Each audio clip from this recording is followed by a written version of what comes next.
coming to start a practicum. And sorry, I didn't remember to start recording. that's okay. I'll start again. Okay, what I'd like to do is to just talk a little bit. I heard you explaining why they can't do the practicum within their own department. But I'd like to go a little further back than that, because one of the things I've noticed over the years, and it hasn't stopped, is that persons come to the practicum and not really understand what is a practicum. And therefore, proper preparations have not been made to do the practicum. And by that I mean is that folks have not read the practicum instructions from the university, which says, for instance, that you need to have your 3 days a week available. Now, you students will remember me kind of sounding like a broken record, talking from when we were doing staffing, that you guys need to start thinking about your practicum, you need to start making the arrangements, etc. And the reason why I am talking about this evening is because I have had students who have been in a scramble to finish their practicum because they have come to the practicum unprepared. And when that happens, there's very little we can do. Last year, Ms. Thomas and myself had to bail out a couple of students, but we cannot guarantee to do that. We had to bail them out in that we had to try to find organizations for them quickly. And not only that, we had to develop a practicum just to accommodate them. Otherwise, they would not be graduating. And we can't do that. We really can't do it, because I think it's important for you to understand what is a practicum. And the aim of the practicum is to allow you to apply what you have learned in class, not just in my class, but in classes, in the course, to your field of study, meaning to HR. Okay? And having an opportunity to go and work in the field is an invaluable component of your career. It's not that we just want to push you out into an organization, but it's an invaluable component of your career. Being able to go and have an experience within the field. So it's not that UWI has just invented this. Practicums are something that are done in all universities. Okay, you either have a practicum or you have an internship. Okay, some practicums are going to require more observation and more documentation, while others might have more direct involvement in terms of having you actually execute the intervention that has to do with your field of study during the practicum. Okay, so the other big benefit of having a practicum, and this is so important, is that you will gain skills. Okay, the practicums that you will do will fit you with skills that again are invaluable. Whether you are already, in my case, in HR or you're not in HR, you will get valuable skills. If you're a supervisor, the HR skills are applicable to what you have to do to manage your teams, to manage your talent on a day-to-day basis.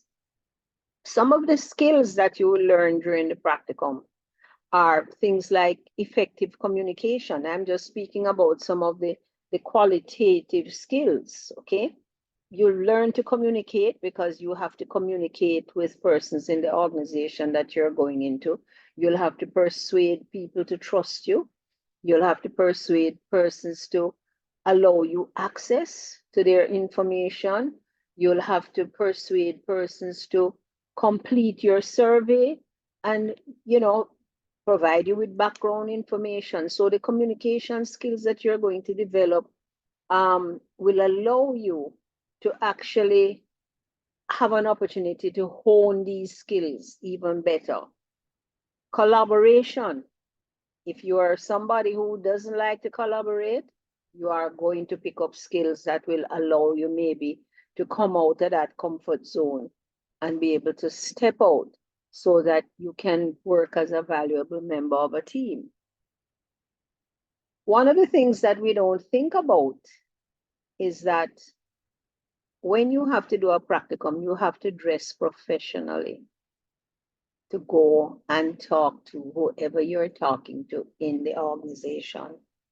Again, it's a skill, and it's a very valuable skill to your career in general, because, you know, persons who sometimes have other great skills but cannot present themselves well sometimes have doors shut to them. So I just want to say to you that I am suggesting that wherever you're going and whichever practicum you're doing, that you decide to dress as if you are going to work that day. Don't show up anywhere in your jeans and that sort of stuff, okay? Be punctual. If you have been given an appointment, let them fail you and not you fail them, meaning you arrive on time. Miss Brown might have you there waiting for half an hour, but guess what? You have to go wait the half an hour because you want the information. So it's a matter of Miss Brown holding the knife and the blade at the same time.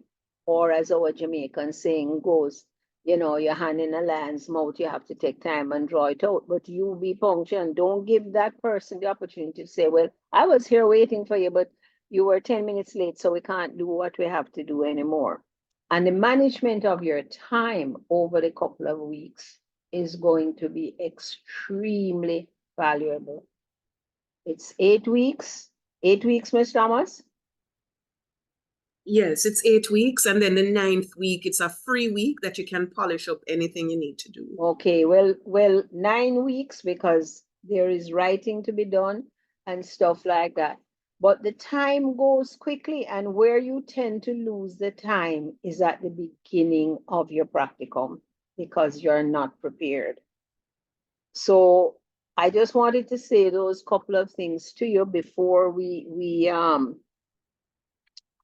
go into it, and you will see there's one little item that we will show you that I have developed, which allows you to help you to manage your time. But even with that, I've seen folks who come to the meetings and have nothing to show. So they've lost another week. So don't be like that, please, because I find it very disturbing when after a week somebody comes to the group meetings and has nothing to offer, or because you didn't do your work, you called in and be absent. Now, absence doesn't work with me on the practicum because I know the repercussions from the absences. So unless for some real reason, like when I got sick and, you know, couldn't put one foot in front of the other, fine. But try and don't miss it because it's not time that we can recover. Ms. Thomas has no control over it. I have no control over it, meaning when the 9 weeks done, it's just done. Once in a while, we might stretch, she might stretch, and I might beg and beg and beg, and she will stretch a little and I'll stretch a little, and we get maybe a weekend, but not more than that. We don't get another whole week unless something happened and the university's calendar has changed, you know. Sorry, I just need to interject there. It's again, it is not that we're being mean, but this, if you wish to graduate this year, then we need to catch certain deadlines. And so Right. this is why we cannot allow the practicum to go down into September and that kind of thing. Right, because as I said, you know, I was going to say, we also have to work with graduate studies calendar. So where we might find 1 day or 2 days, we can't find a week. Okay, and historically it has been like that. So I'm glad to see all of you. I don't know how many of you, will do the practicums that I have, but I do welcome those of you who would like to come and spend more time with me again. I'll try my best to facilitate you, and just ask the good Lord to keep me well, physically well, okay? Because I seem to have a little bad luck streak, but just ask the good Lord to keep me physically well, okay? So, what general questions you have before we start to get into explaining, all the technical stuff to you?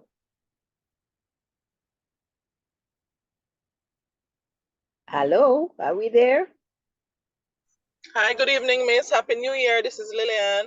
Hi, Lillian. What I want to know, based on my current profession, I would just need to have a little guidance as to exactly how I go about choosing something. So in my area, I know performance management is a concern, but training is also a concern. So in terms of deciding on where to go, I thought of another hospital. Is that something that should be considered, or should I think about going somewhere where it's straight HR so I can get some more actual HR practical into Where, my... where, where are you now, Lillian? Where are you now? I'm at the Victoria Jubilee Hospital. Okay, well, if I may answer that in a very general way, because I hear you saying you're wondering if you should stick within the career you have, or should you do things that are, within the area that you've already invested a lot of time in. And Lillian, my answer to you would be to take a look at where you want to go. If you're aiming to jump higher, what area of your profession there you want to jump to, what is going to be important for you. They're both two good areas. And as a lecturer, I'm not going to tell you to choose one over the other, and I don't think Miss Thomas is going to do that either. But what I would say to you is um, you'll need to look at where you think you're heading and what you have a passion for, because passion is also very important, and where you think that honing your skills would best serve you as you try to move forward. There are two good areas. There's a lot of emphasis in the public sector now on performance management. There's a lot of emphasis too on the transformation, and I think in the transformation there is also training. So it's probably a hard choice for you, but that's the best advice I can give you. Thank you, Miss. One thing though, we should say that you actually work with one lecturer. So you would not be allowed to work with both Dr. Martin Hall and Professor Hutton, or Dr. Martin Hall and Mrs. Ware. You'd have to be sure that you're choosing one person or the other. So speak with both lecturers. You have Dr. Martin Hall here. I'm not sure if Professor Hutton has come on. Mrs. Ware sends her apologies. She's actually teaching right now. But reach out to her, speak with her, and see what the actual concerns in your organization are, and just have a conversation.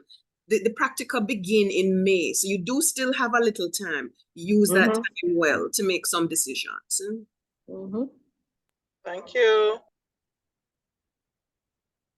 Any other questions? Comments?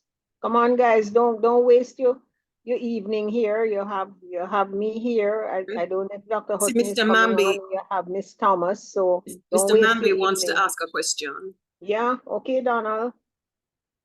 Hi, Miss. Good evening, everybody. I'm up in here.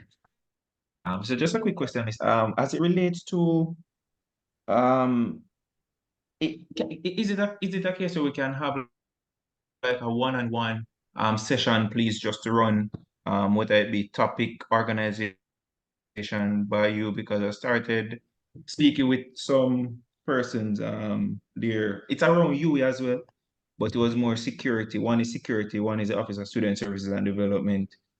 So I kind of have an idea as to where I want to go with the practicum, but it's just to get some information from you to see if that's okay. So if it's a one-on-one session, please. Well, we're going to tell you what the practicums are, Donald. I'm not sure what else I would tell you in a one-on-one session at this stage, but we're going to tell you once we start to give you the technical information, we're going to tell you what the practicums are, what they involve, and then there are some options within the practicums.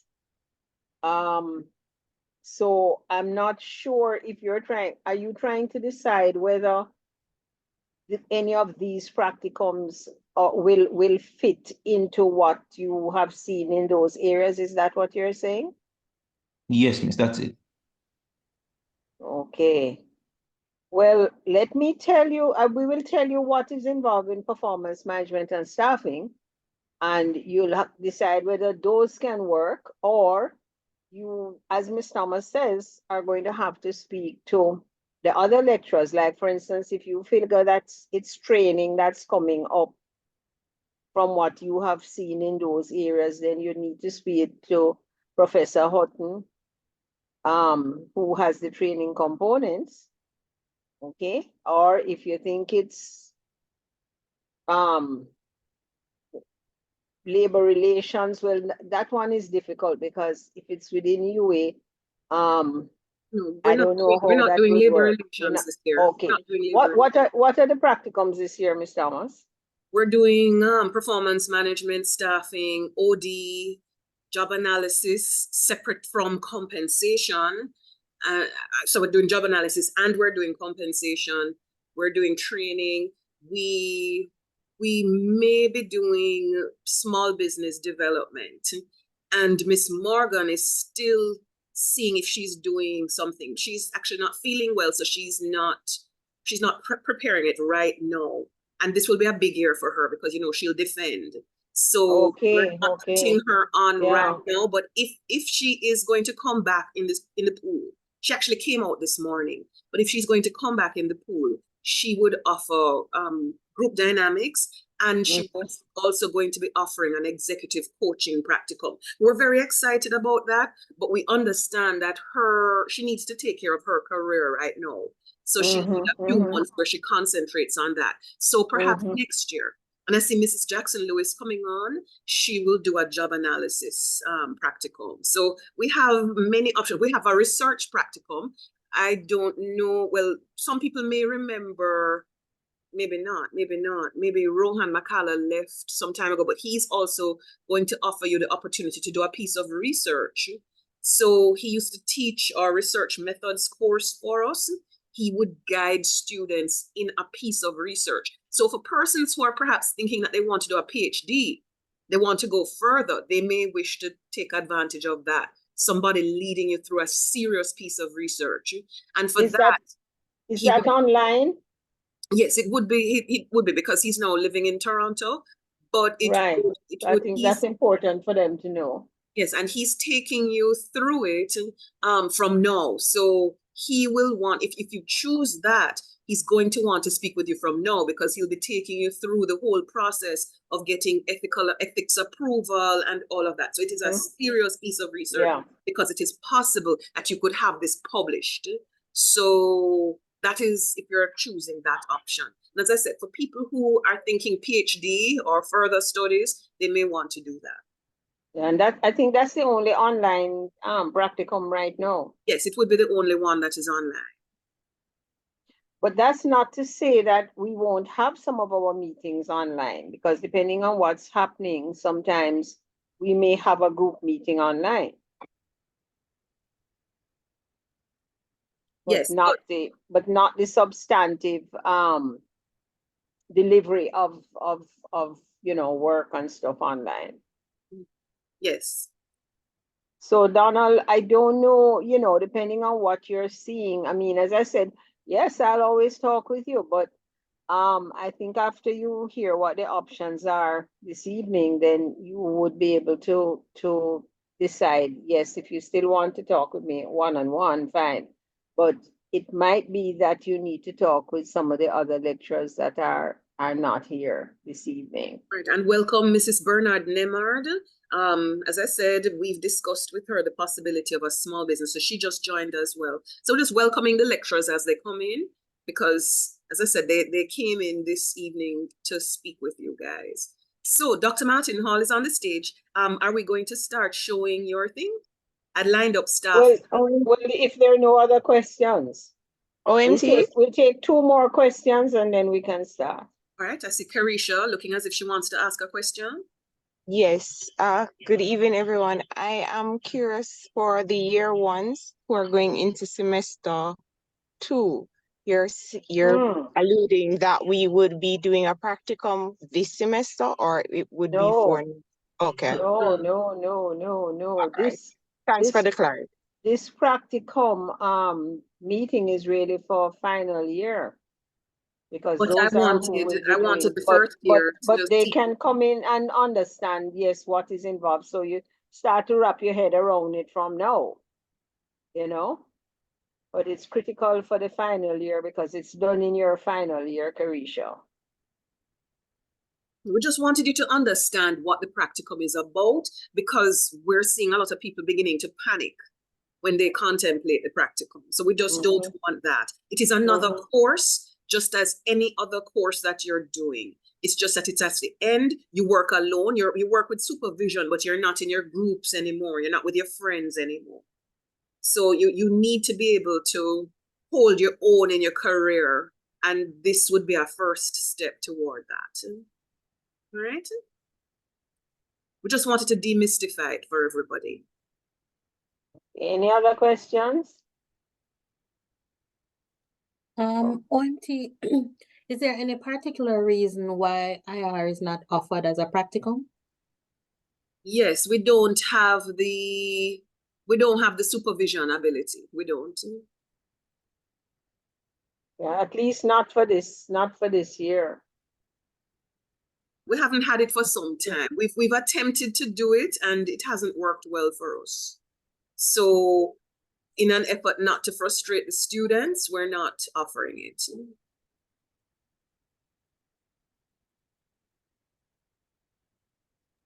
Thank you so much for the clarity. Okay, well, I guess we can move to discussing, what's involved in these 2 practicums that I have. So and the documents, first of all, the first document on screen here is just the general. Can it be dropped down a little bit? Are you losing your heading on it there too, or it's just me? No, I'm screening down. I'm scrolling down. So no, I can scroll back up. Scroll back to the top, Valerie. Let me locate my hard copy here, because I notice the top is off. I just need to make sure. Okay, here's my hard copy.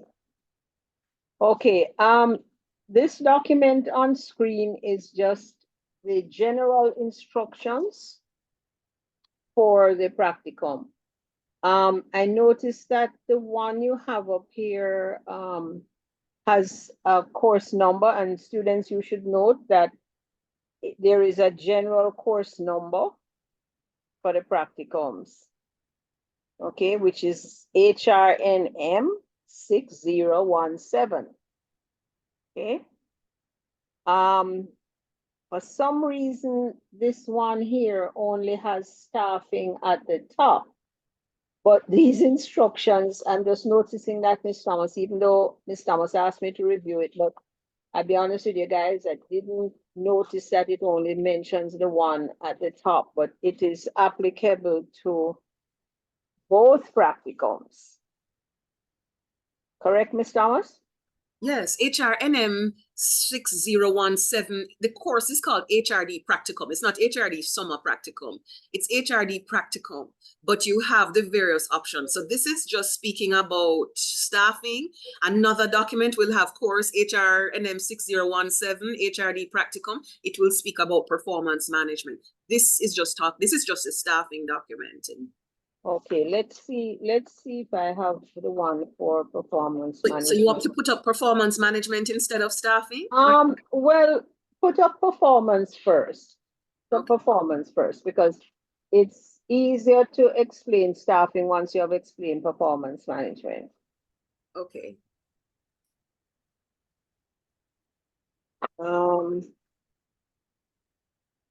Okay. I'm trying to see if I have that one, Misty. I don't think so. Yes, I have that one as well.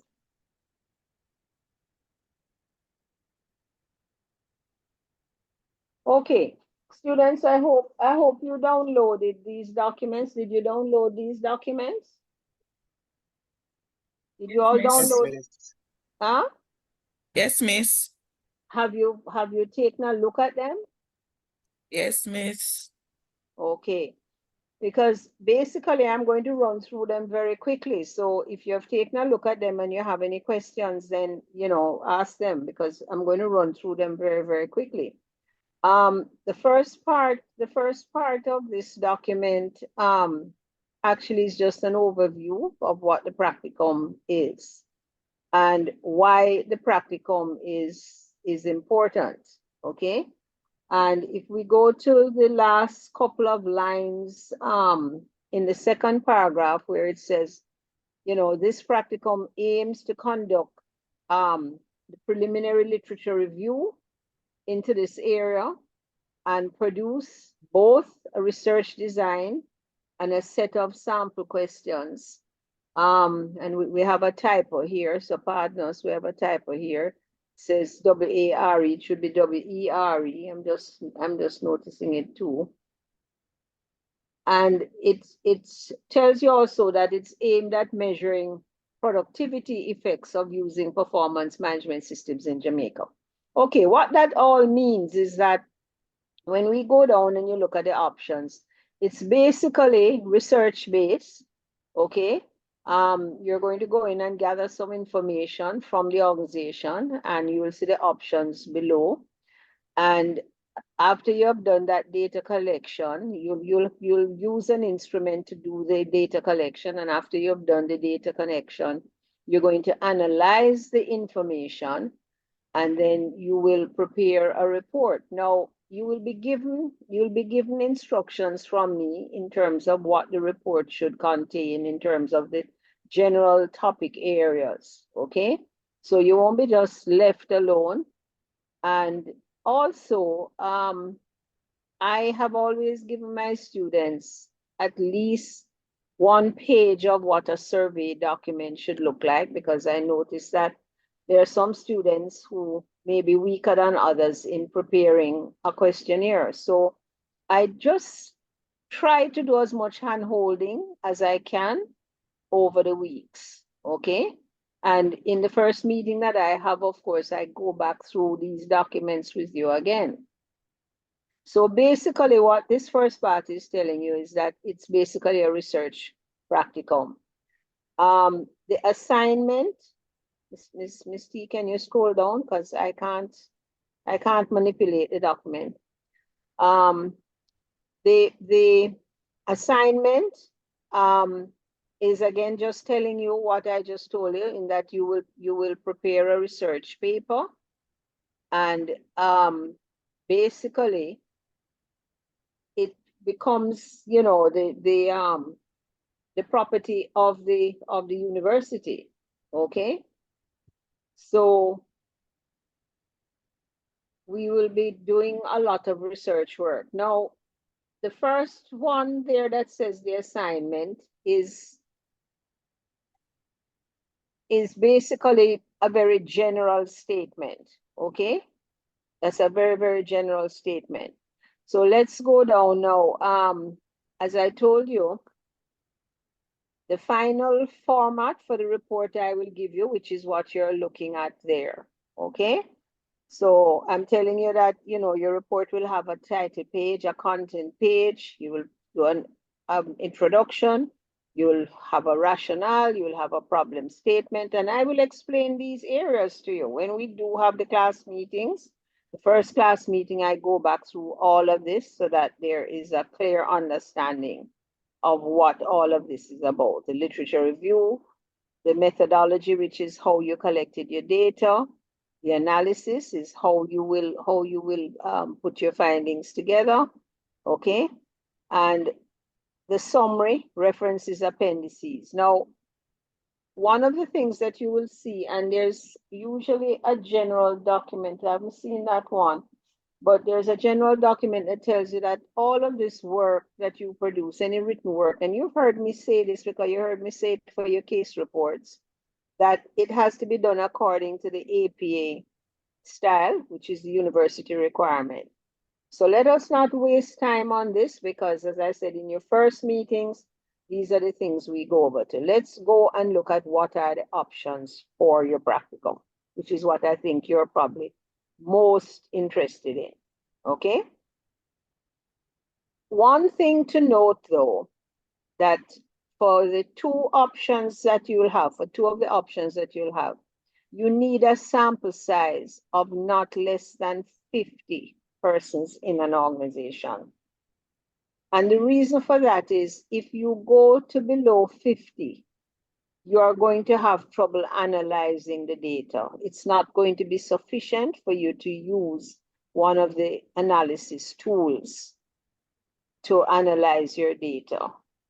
Okay, now remember the practicum is trying to pull together most of the skills that you have learned throughout the course. So research is one of the skills. And this is why you will have to analyze your data because we need you to demonstrate that you have developed some research skills also, you know, out of the course. And I will tell you in the first meeting that when you find the 50, you will have to look at whether you really need to go to 70 or stay with 50 or go to more. The bigger the better, really, because you will have to categorize the employees in order to do the research. In other words, which ones are in supervisory areas, management areas, which ones are in non-management areas, etc., depending on, you know, the type of organization. But these are the things that we work through, okay? So the first assignment, the first option really is where you will go into an organization. Now, this one is performance management. So the first option you'll do is you go into an organization and you'll examine whether they have a system or not. Are they currently using a performance management system? And as it says there, you'll look at how the system works, okay? Whether it is strategically aligned. You will do a literature review, which is going to help you to pinpoint what are some of those issues that exist or how you can solve some of the issues that exist, okay? And you had a little taste of that when you were doing your case report, when you had to do a literature search, okay? So then you will analyze the data. Now, Ms. Thomas, which of the analytical tools are available to them down at MITS now? They can use SPSS if they want to do quantitative, and they have the mixed methods one, QDA minor. They can do qualitative work with that as well. Okay, well, And if usually those are freely available, just go to MITS and have them put them on your laptops. Okay, usually the data is going to be a mix of qualitative and quantitative because there are some persons where the categories might only have 2 or 3 persons. Take, for instance, the HR manager or the department, because a small organization, if it's only 50, might just have 1 senior manager, 1 supervisor. Those you would interview. You wouldn't actually give them a survey tool. Those are interviews. So that would be the qualitative part of your work. But I don't think you would need the mixed methods tool to do that. Usually, most of the data will be quantitative, so it will most likely be SPSS. Okay, but isn't there another tool that they were using down at MITS that's similar to SPSS? Yes, they were using PSPP, which was the open source version of SPSS, but they can now get SPSS. So go with that. PSPP, Dr. McCullough said that there were some errors in it. So Okay, we're not using that if we can help it. okay. Okay, can you scroll down for me? So based on your findings, you know, you will determine what's wrong there, whether the system is aligned or not. You'll develop some recommendations and then you'll prepare your report. As I said, this is just a synopsis because we work through this in the group meetings so that you have a full understanding of what's to happen when you go in to collect your data and stuff. I'm going to be showing you some other documents that you will see where there's, you know, there's some help. Okay. Sorry, one thing. Dr. Martin Hall has mentioned that you have meetings just as you do with any other course. You have a weekly meeting with your supervisor. Some supervisors don't meet every single week for the 8 weeks. I know, for instance, Dr. Martin Hall might meet with you for 5 weeks, and in the last 3 weeks, you have to work on your own. And that is another reason why it's important not to waste your time at the start. But other persons may actually have meetings for the entire 8 weeks. So it is something that you and your lecturer would have to negotiate, or you'd have to understand what the lecturer is doing in terms of the guidance that you get. Yeah, I usually assess where they're at in terms of how many weekly meetings I need.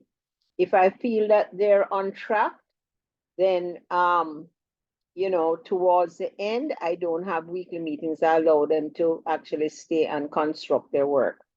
I like to personally allow for at least 2 weeks at the end for you to prepare your report.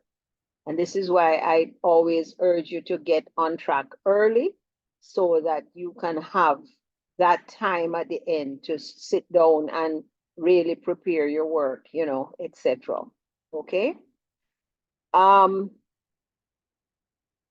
Okay, so the second, go back up, Ms. Thomas, please. Whoops, something. Yeah. The second option you have is if you've gone into the same organization that you've gone into, and you notice that they don't have a performance management system. And students, remember, we spoke about what constitutes a performance management system. It's not just an appraisal tool. So if you went into the organization and all they had was this checklist that they're checking off attendance and grooming and whatever, that's not a performance management system. So if you go in and you find that that is the case, then you have to do a different approach to your data collection, because now you'll have to go back and put your thinking cap on, like we did in class, to look at what do you need to find out in order to make the recommendations for a proper system to the organization. So if you remember, you know, you ask a lot of questions and you ask them if they had ever done a business plan and so forth, so forth. So your data collection is different because you don't have a system to analyze. Instead, you are now analyzing what is it you need to bring to the organization in order for them to now have a system. So that's the second option. And you won't know that until you've gone into the organization, until you've had your first meeting with the organization, or in trying to get on board with the organization, get an acceptance to work in the organization, you might have found out that, geez, they already have a system, okay? And then it's assignment B that you would be doing instead. Now, I must point out to you that whether you're doing staffing or performance management, the groups meet together because the synergy is important and there's a lot of similarity between what will be done on both practicums. And the cross-fertilization, the teamwork, the collaboration, the sharing of ideas has really benefited the groups when we meet as one group. Okay? So I just wanted to tell you that we won't have separate staffing meetings and separate performance management meetings, even though I will, if the need arises, I will meet with somebody who is doing staffing. I'll arrange for you whether to call me or to discuss if it is something that's complicated, you know, or something that you're not understanding. Yes, you have that opportunity to still talk to me on a one-on-one basis to sort out whatever it is you are doing. Okay. So those are the in-organization practicums. But oops, Steve, what's happening? Hello? Hello? No, I Okay. thought you had finished with We're that. hearing you. No, but we have one other practicum in performance management. Can you scroll to that one, Miss Steve? It's on a different paper, isn't it? That's the I new thought that one was practicum. in staffing. It was in staffing. It wasn't in performance management. No, man, I think it's in isn't it in performance management? Why am I confused about that? It's the research practicum.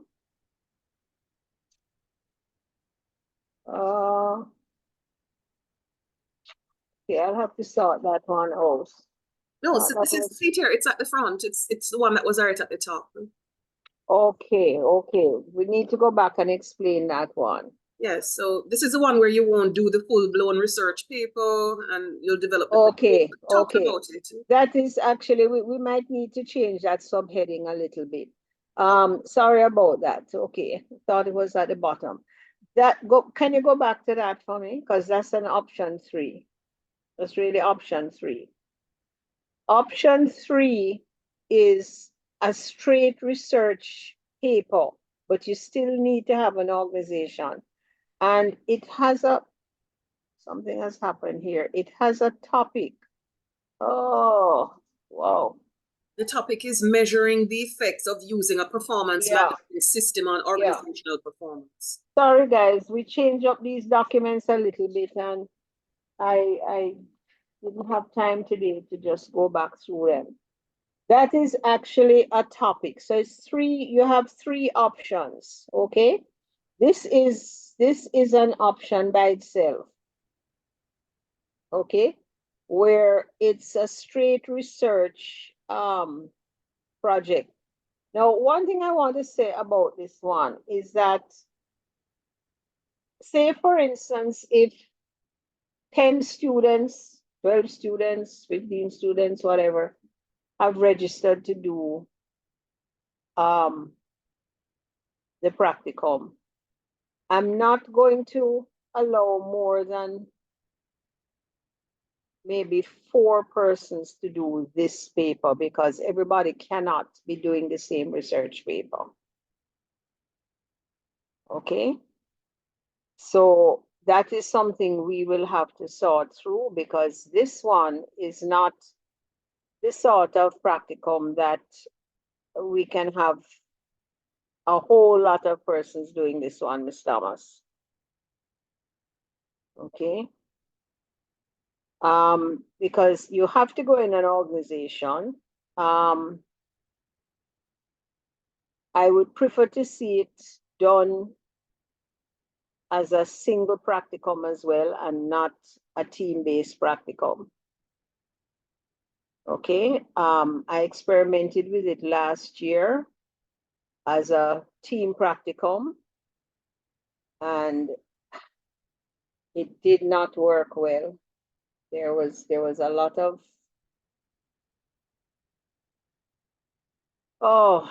of communication difficulties between the team members. So I am requesting that this practicum be kept as a individual practicum Okay, so this one is a straight research where you will have to find an organization that has a system or more than one organization, at least two organizations, and take a look to see whether you can figure out what effect it has had on the organization. Last year, we tried to do it with just looking at literature, but that is not really the aim of a practicum. Okay, so it has to have a base. If you find a large organization, then I'd say, yes, you can use one organization and tailor it to see what effect, if you can get any data from them to see what effect the practicum has had. I mean, the system has had on their organization in terms of performance in general. Okay. Okay, so that is performance management. I think I should go to the staffing one and then have you ask your questions when you have seen both of them. Okay? Ms. Thomas? Hello? Hello? Yes, I'm getting it ready. Okay, I didn't know whether we had gone offline.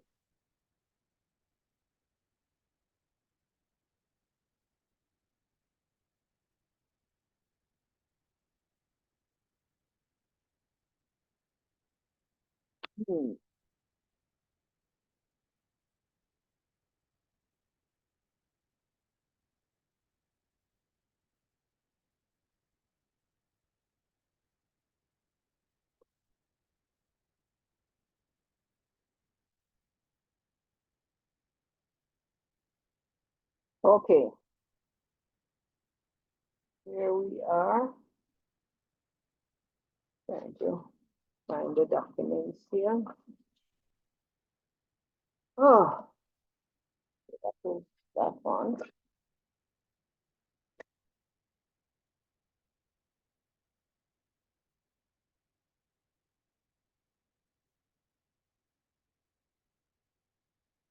Okay. Okay. The beginning of the document is the same. Okay, let's just move right down to the assignment. First assignment. Okay, which says choice A. There are two options here, and the options are basically similar to the performance management options. One, finding an organization that has a structured approach to its staffing. So when we say the current staffing system, you want an organization that has a structured approach to staffing, like for instance, how it recruits, how it onboards persons, how it orients persons, they have a structured approach to how they're doing this. Okay, they're not just going out there fly by night, but you might find that it's kind of fly by night, meaning that they're just very reactive. They don't really have a system. That's what you're going in to find out. So the first question is you'd find out whether they have an area that's dedicated maybe to recruitment and, are they keeping documentation, etc., etc. Okay. And you would have to do the same thing. You're going to, collect data from them, and you're going to analyze the data, and you're going to prepare recommendations, and you're going to prepare a report. Now, as I said to you, I go through the real details with you in that first meeting. Okay, in terms of what are the tools you are going to prepare, when the tools will be due to me, just how you go about it. And each week we meet, we talk about what happened the week before, what's to happen the week ahead, etc., etc. Okay, I'm going to show you a sample of a work plan before we leave this evening. So it's similar to the performance management. If they have a system in place, then you're going to analyze whether it's a system that's working. So you begin to ask questions like, how many of the persons you hired 5 years ago are still here? How many persons you had 2 years ago are still here? Do they know why persons who only did 2 years in the organization, et cetera, okay? So we work at developing these questions and, work on developing a good instrument that allows you to collect information that you need. Scroll down for me. So if you go and they don't have one, then we're back like we are with performance management, where you are going to now decide why they should have a system and what do you need in order to put them on track. What instruments you develop. So you might decide that they have parts of it, but they don't have all parts. They have quite a few parts, but say, for instance, they don't have a proper onboarding and orientation process. So you develop something. And that's something I forgot to tell you. For both of the practicums, coming out of the analysis, you will select what is probably the biggest gap, and you will develop that into an intervention. But for my practicums, I don't ask you to implement the intervention. So the intervention comes along with the recommendations that you will make. So like, as I'm mentioning for staffing, you might find that the biggest gap you found was the fact that they don't have an orientation process. And you would have developed that, like developing a policy for the orientation and maybe developing a slideshow that they would use during the orientation to orient the staff, et cetera, et cetera. Okay, so an intervention will be developed, but for my practicum, you do not implement the intervention, but it's developed so that you can hand it back to the organization. In both of these practicums, the organization is going to want a report, a copy of the report. So whatever you develop will be given after it's graded back to the organization. Okay, so those are the options that I have to offer you. So I don't know what questions you have. Before I go into the questions, Olivine, let us show them the copy of the other tools that are required. The evaluation that the organization will carry out, the evaluation that I will carry out, right? The log form. Would you like to show them those tools and the work plan?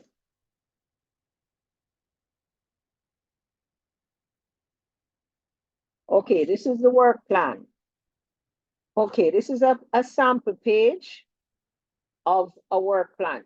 It actually is going to, at the top, have your name put in there. And the reason why I do this is to help you to keep on track. This is like your timetable. And I will talk about this again. These are all things we go through in the first meeting. Okay? And I might be able to show you one that's kind of filled in during that first meeting.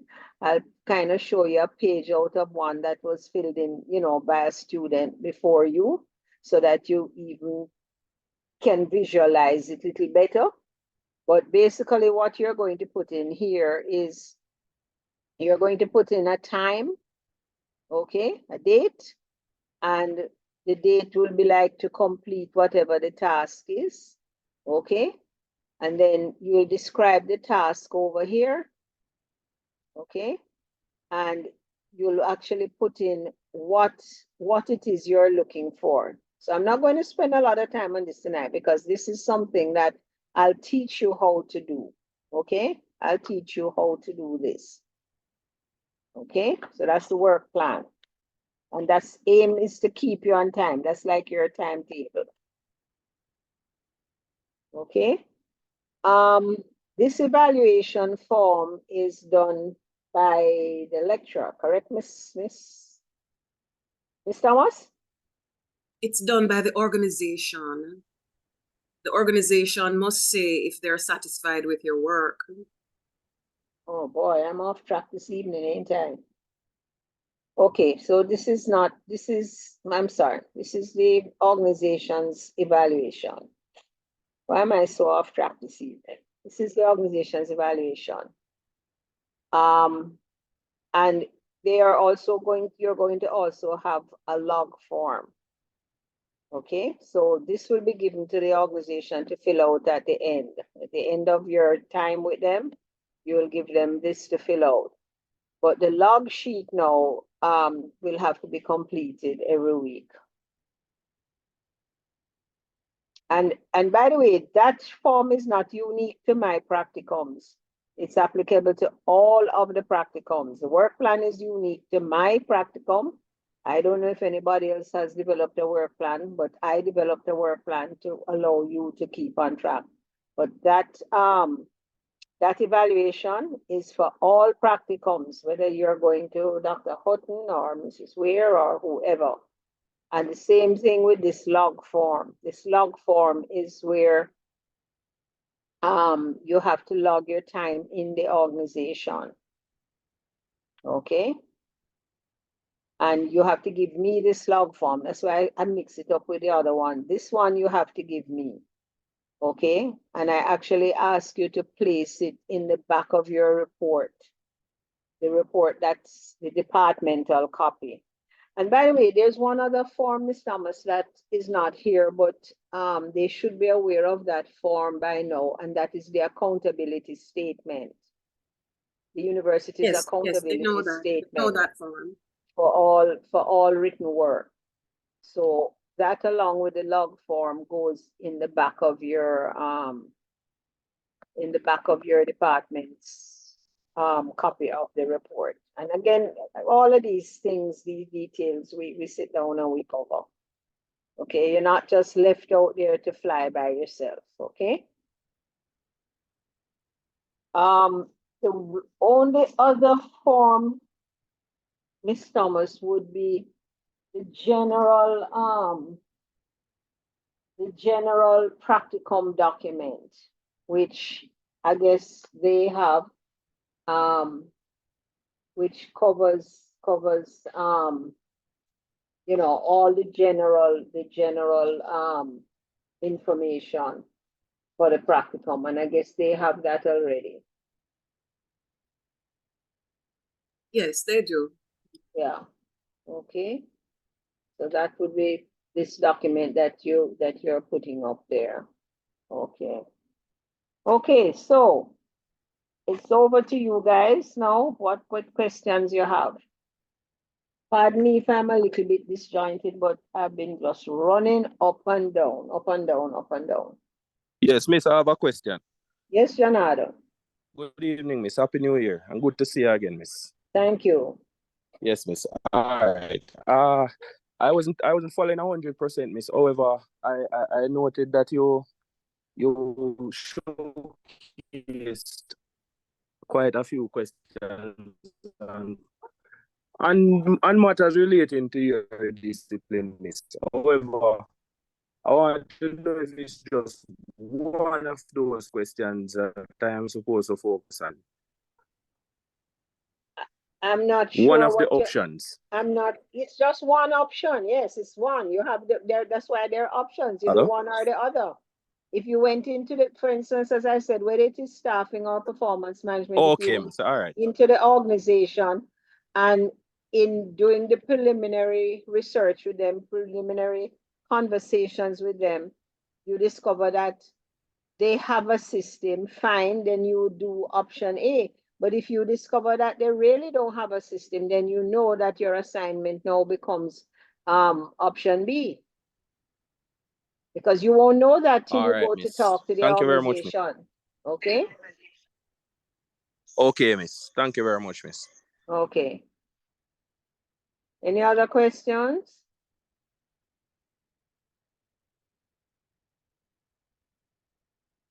No other questions? Hi, Dr. All. Hi, Claire. Good evening to everyone and best wishes for the new year. Same to you, Claire. You're welcome. My question is not just specific to your practicum, but all the practicums. I just wanted to know if we're allowed to work in groups for the practicum, and if so, what is that size going to be? Okay.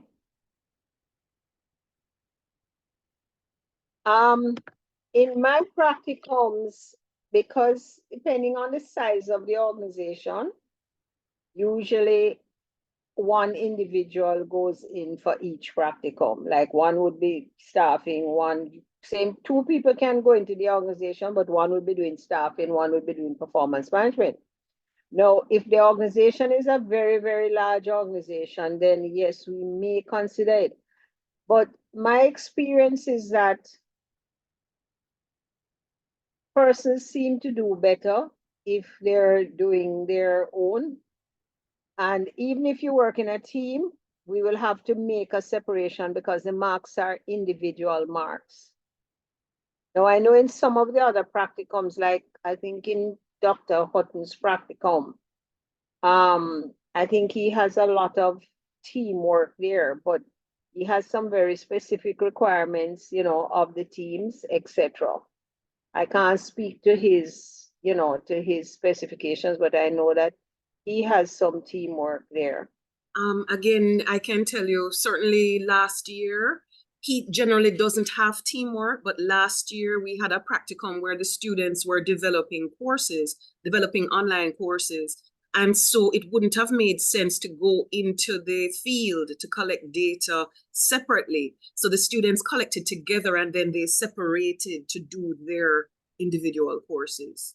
So again, it depends on what the task is, because you don't want to harass the organizations out there. Yes, that Becoming too. increasingly difficult to That find too. organizations. And I see Dr. McCullough has arrived, and I know Dr. McCullough, he has had big projects in the past, research projects, and so he may have teamwork there. The students work in teams because, again, the time is short and the projects are large. Very large. I mean, like once we had to do something for the cocoa industry board. Some of our projects have national significance. So because of that, we've had to do teams. But again, I'm sure it is possible that if you have a project, you could work individually on a research project. But Dr. McCullough would have to speak for himself right there. Hi, Dr. McCullough. Hope you're nice and warm. I'm inside, so I'm warm. I'm warm. I'm inside. Thank you so much, and Happy New Year to those who I know and who don't know me and stuff. So I heard that question, and I want to approach it. In fact, for none of the cohorts that I've done a practicum with, it's never an individual exercise. It's usually a collective exercise. And I heard somebody ask about the size. The last one I did was we had two groups of students who came into the organization. They went to the organization, and in fact, they did mixed methods research. One was on the effectiveness of the HR department, and one was also about employee engagement in the organization. There was a year before when one group looked at employee satisfaction, so they measured employee satisfaction. There's another year when another group mentioned engagement, as I mentioned. We did the it was a coffee or cocoa industry board at one point as well. And that was driven by something we read of in the news. It was a transition that the organization was going through, and we wanted to help the organization to understand how they needed to go through that transition. So my team, we've always done it as a group work or as a collective because it's not so easy when you have to research on your own. Just to segue a little bit though, and I do understand the context of the practicum, but I've been reflecting a lot on it through a research lens, where the university is going and stuff. and I've been thinking a lot more about even some of these engagement that we go to do, the interactions with people in organizations, uh, whether we need ethical approval for them and stuff. And so I'm still giving some thought to what we could do reasonable for a practicum, still get some value, do it within time, still has something that is beneficial to an organization or even more than just one organization. So I'm still giving some thought to how the organization could benefit, and probably you could also benefit from that process as well. So if there's anyone here interested in research, I'm gonna be taking that on, but in a few more days, I'll be able to send some stuff to Olivine to send out.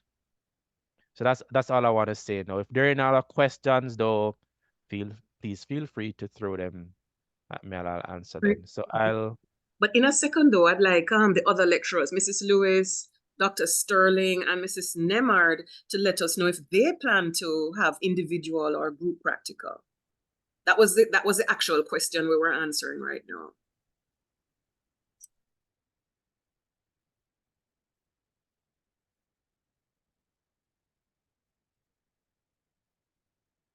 Okay, good evening, everyone, and Happy New Year. I'll give my wishes as well. It's good to be here. And for cohort 1, those that are here, I'll see you on Monday evening where we'll begin our classes. So this was my first year of doing a practicum. Olivine practically just invited me, so I don't have the outlines listed up, but I will send them to her shortly. And yes, in answer to the question, if it's a large enough organization, so my practicum would be job analysis. And that section would be looking at doing job descriptions.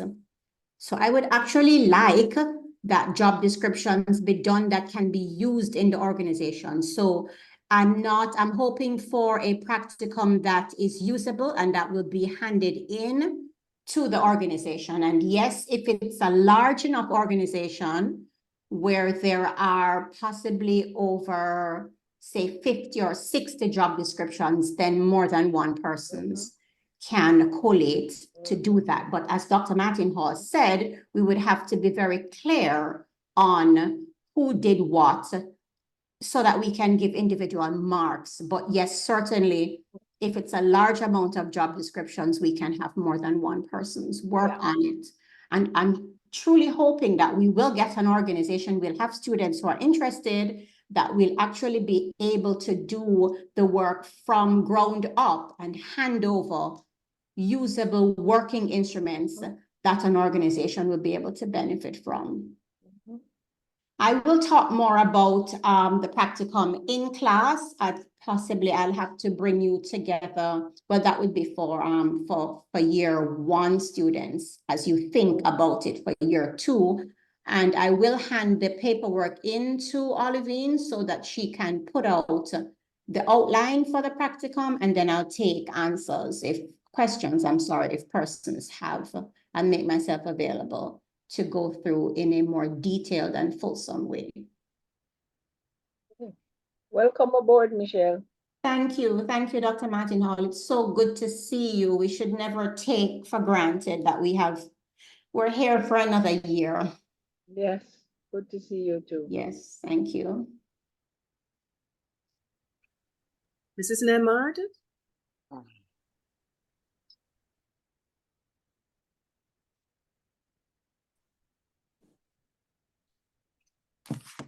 Hi, good evening, everybody. Well, certainly the Small Business Development course would welcome students who would be interested in doing a practicum.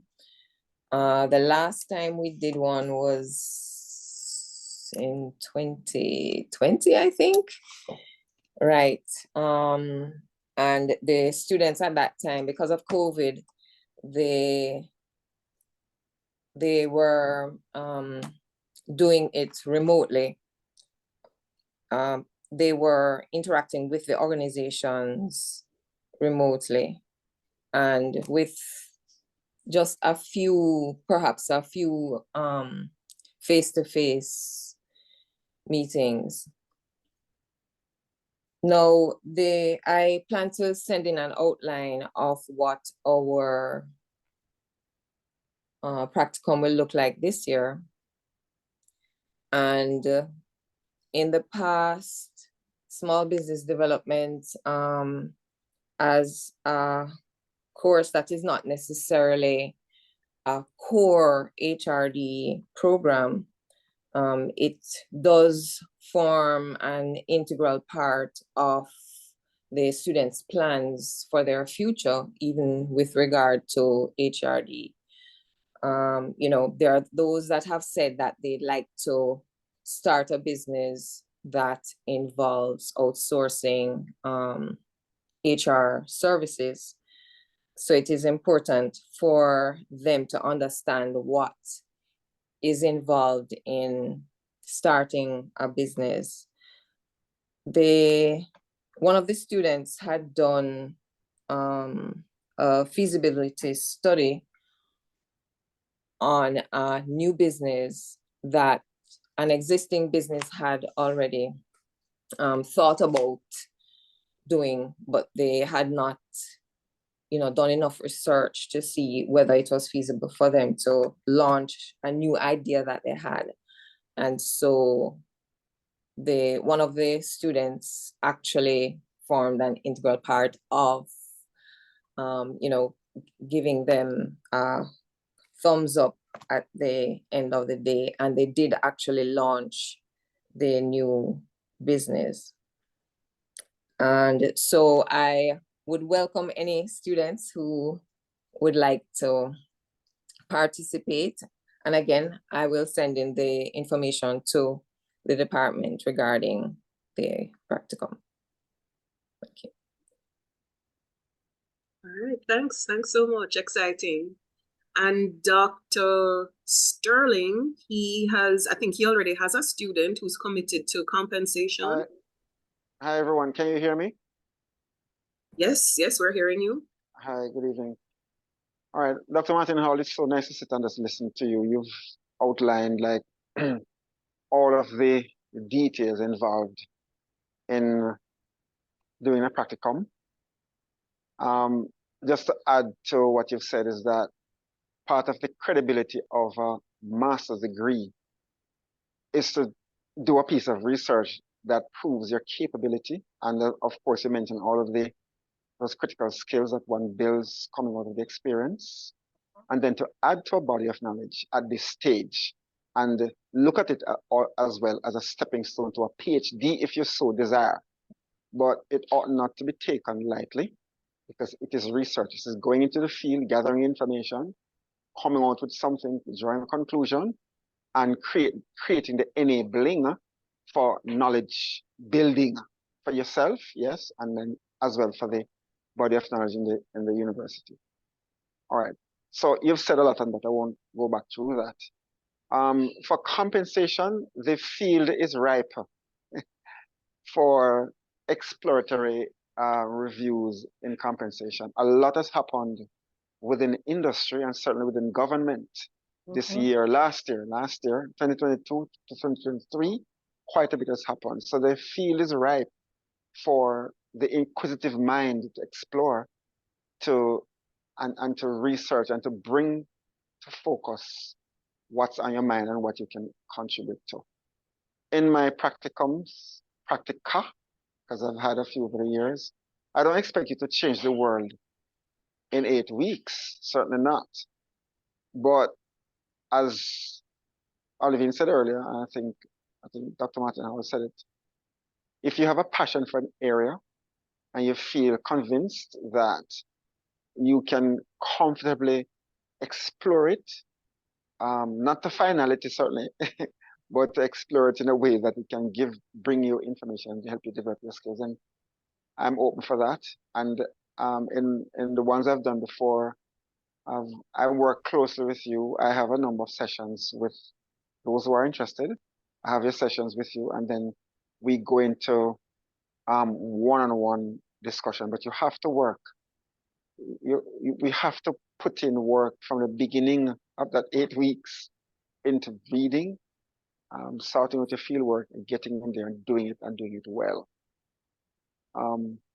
Last thing to mention, I've said it in the class before, is that once you have a concept in mind and you think it's worth exploring, write it down. It could be 2 lines, 3 lines, 1 sentence, write it down. And you might have many, and then bring that forward.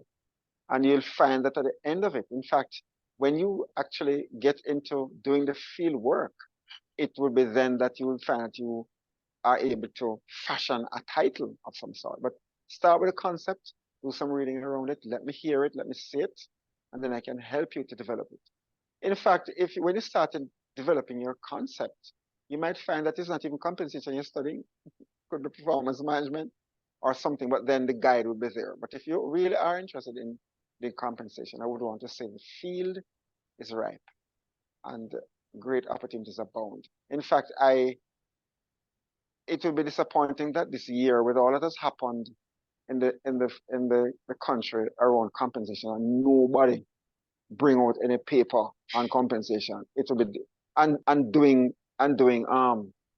HRD, that nothing is said and no research and nobody has an interest in compensation. It will be strange coming out of a university of the type we have and with the credibility that we bear, that no one does any research on compensation this year. I'm just throwing that out. You don't have to, but if you feel inclined, I'm here for you, and I will work with you through the 8 weeks to pull it all together. Any question from anyone? I think I've spoken about this, and I think the outline is on the screen as to what we do. Oh, let me just tell you some topics that I've worked with students on in the past.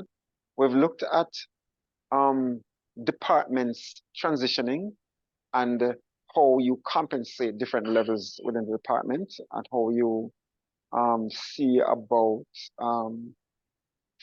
facilitating change and the change in compensation. There's someone who studied a school and looked at levels within the school, supervisory, non-supervisory, grade teachers, department teachers, and so forth, department heads, and so forth. And they went about managing compensation in those groups. Persons have looked at just generally organizational change, downsizing or restructuring, as you may call it, and how you seek to manage the compensation around all of that, or hiring people and establishing levels and compensating people for that. So let me know what your concept is, and I can help you to develop around that. I hope I've said sufficient for you, and you can let me know the question, and I'll help you. All right, thank you, Madam Chair. Any questions from anyone? No? If not, I will.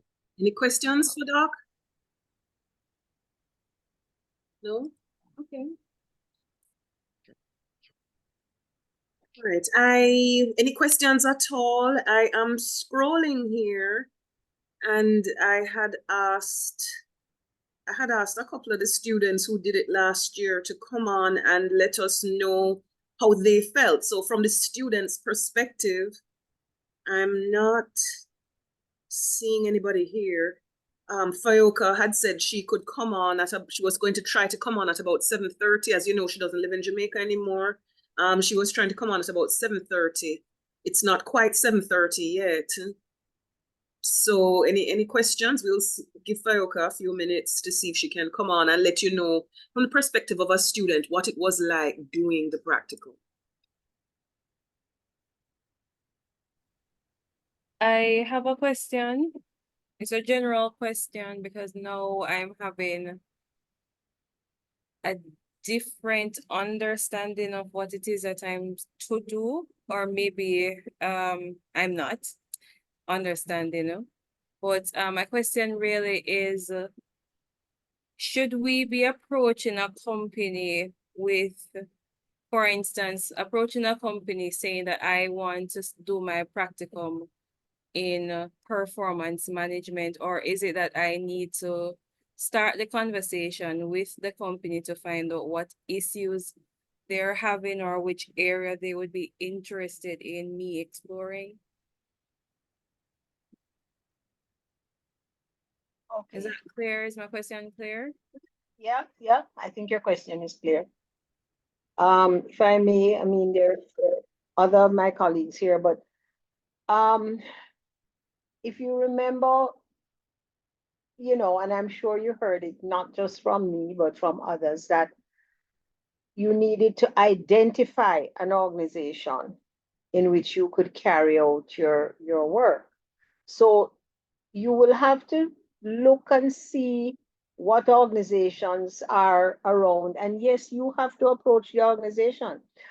Sometimes and once in a while, an organization will come directly to the HRD office and Ms. Thomas will say to them, yes, we can facilitate you, and she'll throw it out to whichever of the areas it belongs to, whether my area or, you know, one of the other, my colleagues' areas or whatever, and fit them in. But most times you have to go and find the organization. So you'll have to identify an organization and then try to speak with most likely the HRD manager, unless you have some other contact in there, to find out if they could benefit. And you have to sell them on the idea because, you know, they may have a need, but sometimes they don't even recognize how valuable what you're offering could be to them. So you'll have to explain to them, you know, what you're seeking to do to their benefit, you know, even though it will be a benefit to you. And once you have identified the organization, Ms. Thomas will give you a letter to the organization to verify, you know, that you are truly who you are and the purpose of what you're doing, you know, etc. So I don't know if Yannick, if that has answered your question. Well, my question really, I do understand that I would need to approach. I think what the second part of your answer sort of answered my question, because what I'm asking really is, what if I'm interested in doing performance management, but when I go to the company, they're saying that they're having an issue with, let's say, compensation, and that's the area. I suppose I will have to sell will give them a good pitch as to why performance management is something good to explore. Or If you'd they, find if, another organization. yes, or you might have to look for another organization if you feel that compensation is not where your passion is. But when you do get information like that, though, you should turn it back into Ms. Thomas, because there may be a student who is looking for somewhere to go for compensation, but has not found somewhere. Exactly, you're correct. You're So so if correct. you do go into an organization and you cannot fit there, or you don't seem to be the fit that they have at the time, and even after talking to them, don't force them to do what it is you have, because what will happen to you in there also is that you'll find that the level of cooperation that you are going to need in the organization may not be there, because they don't have a genuine interest in what it is you're doing. Yes, you're just a student, so they'll accommodate you, and you know, just a student coming in, so we'll accommodate them. But they really deep down don't have a genuine interest, and you may run into trouble with your practicum. So in cases like that, if you really can't see the fit, you know, you'll have to try another organization, but allow another student to benefit from, say, for instance, as you mentioned, compensation. You know, if it was compensation or if it was training or whatever it is, feed that information back in the office. So somebody who is looking for a place and may not be finding a place or whatever can benefit from that. But you have to be careful, because sometimes when you force the issue with them, then midway they drop out, and you know, at that point you can't locate another organization to complete your work. So, you I know, agree with you, Dr. Martin Hall. you I have agree to with you. assess it carefully. Yeah, I agree with you. Just to start with your own passion for the topic area. You're so correct. Thank you. Dr. Michaela, Rohan? Yeah, so I just want to add a few things. And it is that so all of the pieces of work that are going to be doing across the different disciplines, the functions of HR, as we probably would have heard, it includes an element of research, and it may not be, doing well, some is going to mean empirical work, but some a lot more applied research, and any piece of research is going to start with a problem. So, Yannick, it would mean that you would have heard something, you're aware of something. It could mean that you know of an organization, you've read something in the media, somebody who works at an organization identifies that there's a gap, there's a need, something of that sort. So, to everyone, you're gonna have to, from now, keep your ears open to the ground, do your reading, look out. Dr. Sterling, in fact, spoke about many things have happened in the country in relation to compensation. And some of these things you'll, in fact, pick up through the news. You may work in an organization that has gone through a transition, or one that is about to go through a transition. So you're gonna have to be very open, watch, listen to what is happening, because it then means it is something that you would have an interest in, but also the organization would actually have an interest in you doing. Dr. Martin Hall made a very profound point there about it is not you going to probably impose yourself, because they're saying, but we don't have this need. So they may not even facilitate you as best, but when you do the homework and you say, okay, so I know of this organization, I'm going to approach them. And sometimes they'll say, no, we don't even want you. We don't even want you, or not this time. So first, trying to find out where the problem or the issue is a good thing.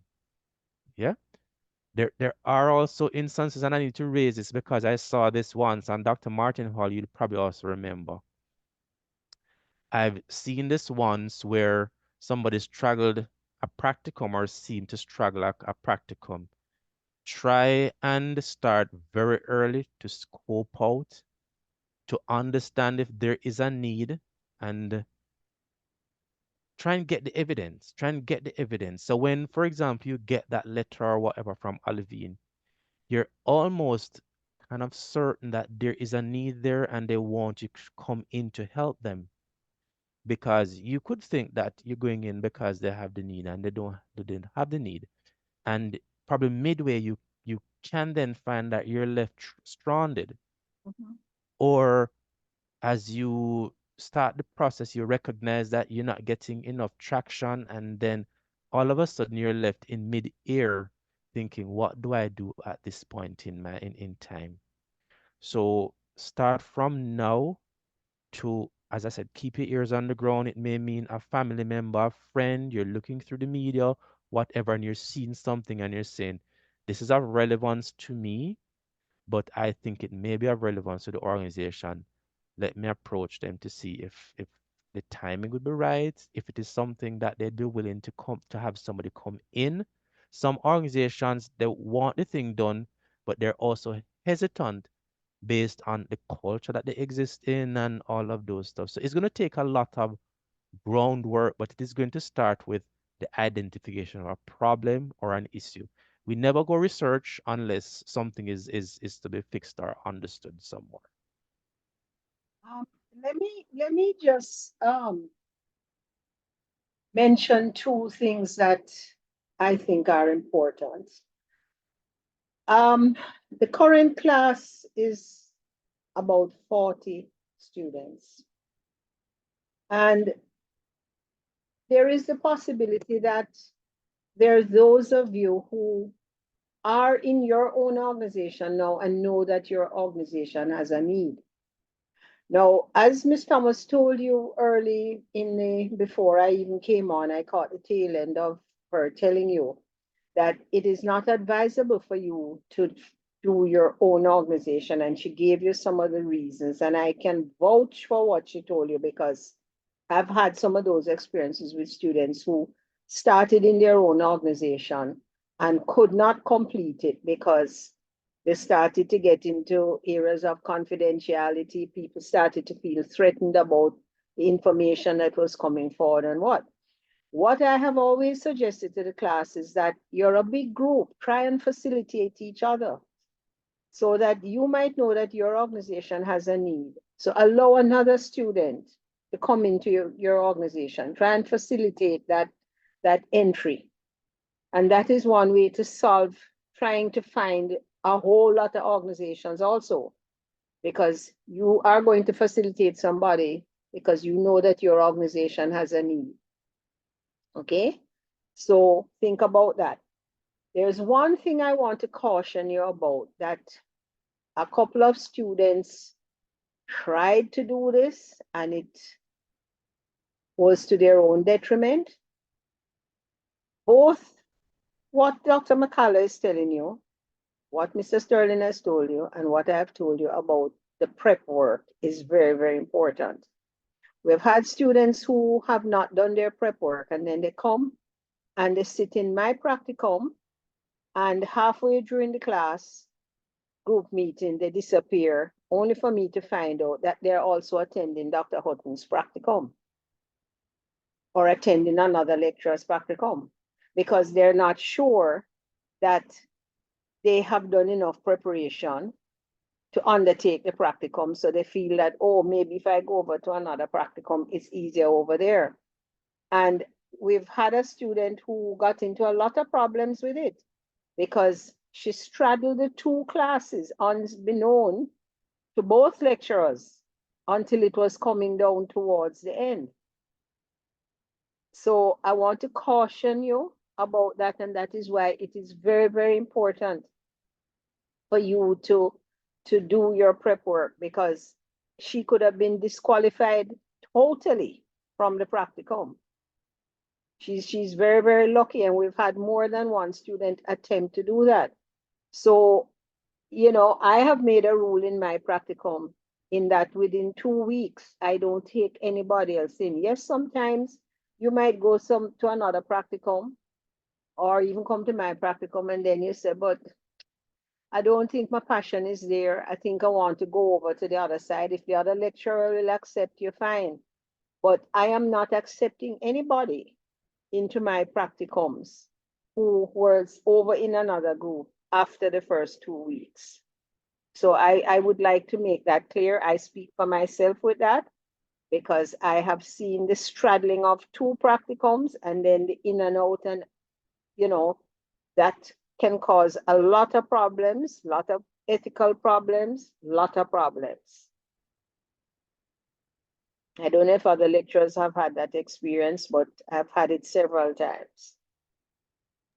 I know Dr. McCullough has had that problem, so he could speak about that.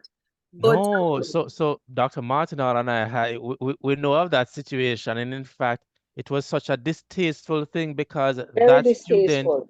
that student, when in fact the others, they divided the work, and when in fact when they thought and the person was in fact reporting to them that they were in fact doing the work, only to find out like midstream that they disappeared. And to everybody's surprise, when we inquired, we then found out that she jumped ship and was in another practicum, and everybody was left on the floor. Yep, Everybody was left on but the that floor. wasn't the only occurrence either. I've had more than one occurrence like that, you know. So suffice to say, though, that you're allowed to work with only one lecturer for the practicum. Only one lecturer. Last year, Dr. McCullough was gracious enough to do a makeup class to give everybody some guidance in how to do research, how to set up questionnaires, that sort of thing. But he's not obliged to help if you're not doing his practicum. So if you have a problem, you go to the lecturer whose practicum you're doing. All the lecturers know how to do research, but Dr. McCullough was just doing something general. Olivine, Yes. Olivine, I'd probably like to say, and I'm glad you raised that. I'm glad you raised that because depending on when they did research, and Dr. Hall is here, and I know that is something that Yes, a sore whenever we have point. the a sore point. There's sometimes, and I've had students really admit that they never paid attention to some of these things, but they come back to recognize that these things that they're taught or they learned is now coming back in the practicum and is very applicable. So I'm going to my evenings like these are quite, packed, but I'm going to open myself to those persons who are building instruments, and it could be if you're taking a qualitative approach, a quantitative approach, whatever, how you think through those instruments. Because I like to tell people, if you use a faulty instrument, make no doubt about it that you're going to get faulty data. And in fact, you will have no idea how to move forward. I can't tell you the number of students who have done other practicum experiences, and when they collect the data, they can't make sense of it, and they say, "Oh, sir, I need your So help. I need true. your help." And So true. at that point, they have gone far down the road without even understanding, have a good a sense of what they're doing. And then you have to step back and say, how do you now make sense of this data?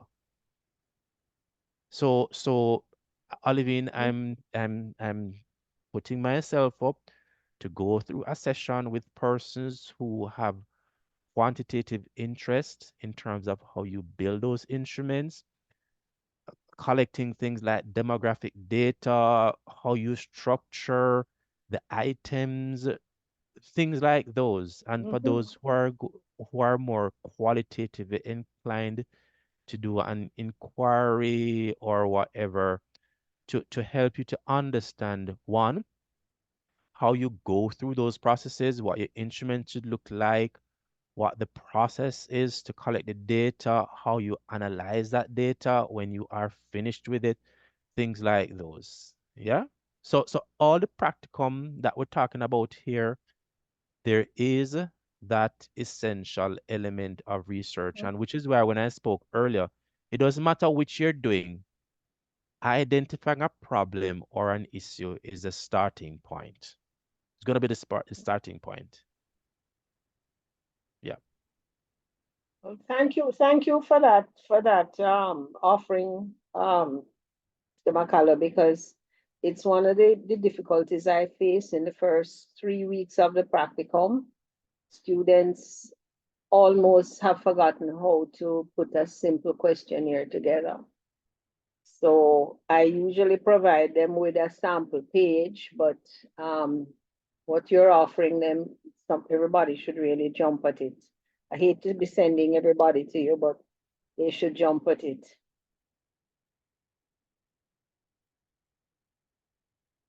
All right. So yes, I agree. Thank you so much. You heard it here. He just sprung that on us. So thanks a lot, Doc. Generous. Last year was generous. This year is also Yeah. generous of you. Any other questions? Because Fayoka is here. I saw Mambi's hand up, but he has taken it down. Mambi? Donald, do you want to say something?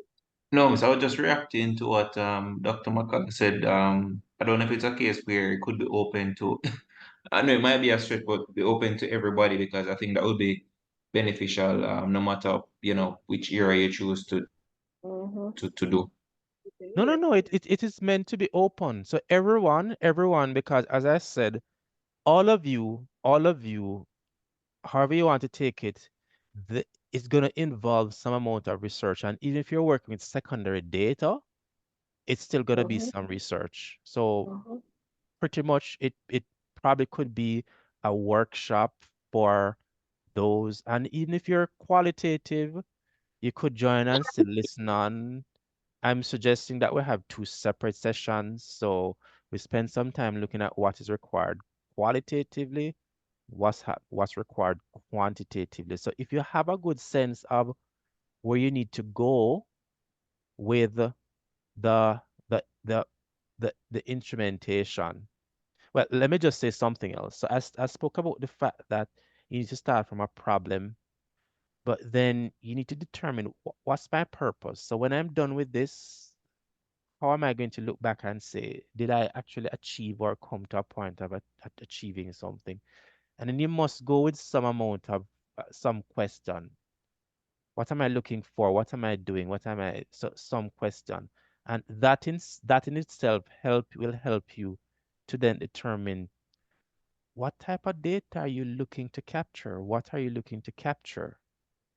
So the formation or the thought process that goes into that instrument that you're going to use to capture the data is important. And I can't overemphasize a bad instrument is going to get you bad data, and that data is going to be useless. It's almost like baking a cake and you have everything right, but you put some ingredients in it that just allows you to, well, cause you to throw everything out when the finished product is made because it can't be eaten.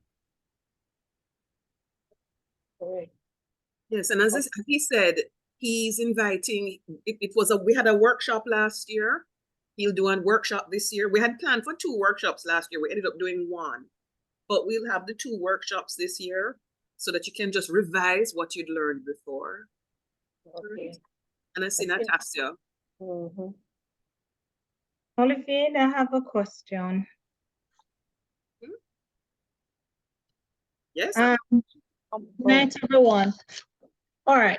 So sometimes I know you have said before, we can't work in our own organization, but there are times you're working within a group of companies and you in no shape or form is involved. Everybody has their own HR department. Is it a possibility that we can do one of those other companies within a group of companies? Yes, that's a possibility. But of course, we look at each case individually. Olivine, can I say something about that? All right, yes. It should only be the case if there is no other option, because even though, and Rohan can probably bear me up on what I'm going to say, even though you may feel that you have no involvement over there, you still have some knowledge. And when we look at ethics, one of the things that we have to be very careful about is researcher bias. Now, granted, we're not doing publishable research for most of the practicums, except for some stuff that Mr. McCullough might do, but we still have to be careful because you are coming from another member company of the group, and there's going to be a fair over there that basically what you've collected over there may leak back to the other company. There might be somebody from the board where you are that is on the board over there, etc., and it can get messy. So if you can avoid that, I suggest you avoid it, because it's a very painful process to get halfway into your research and to be told that you cannot continue your research there. Then you have a big problem, because with 3 weeks to go or 2 weeks to go, there is nowhere else for you to go to do your practicum again. So I like to start off on the safe side of the track. So I know you have addressed this question with me before, Karen, and I be honest with you, if you can stay away from there, then you are going to cut down your risk factors, because basically it's a risk factor. I see Mr. McCullough's hand up, so let me let him address it as well. Right. So for me, it's something that you have to think through, Karen, very carefully. And what Dr. Hall said is quite correct, because you have that researcher bias, and in fact, you have a lot more of the perspectives and stuff, and you also have to try and filter some of that out. But as with any process, when people see somebody who is new, they're a lot more accepting of than when it is somebody who they're familiar with. And even they may not be directly familiar with you, but once they have any win that you're an insider, quote unquote, that becomes a problem because their antenna will possibly still go up. So they're not going to see you as somebody from a totally different industry or totally different organization, but they'll probably see you as quote unquote an indirect insider, and that could raise some flags. But it's not impossible, and Dr. Martin Hall, in fact, said it, if it's a kind of last resort. So education came back to my mind. There's something in education that teachers do called action research. And it is the teacher wants to have or to see what interventions can be put in place that will then enhance the classroom experience. So it can't be something else that is done outside of that context. It has to be done within their classroom context. So in a sense like that, it has to be done that way. So there's that possibility, but with all of that still, there is the influence that that teacher is interacting with their students, and the students may not want to give them the information, or in fact will have some trepidation that, "Hey, this is my teacher, so therefore I'm going to have to comply and hand over, be as responsive as she wants to be." So those are some of the things that even as somebody who is looking on can be questioning you about how did you ensure that some of those things didn't interfere with the process. So these are things that you have to consider. So if you really don't have to, we'd suggest that you don't, but we're not exactly saying that it can't happen at all. Yeah? Okay, thanks. Thanks.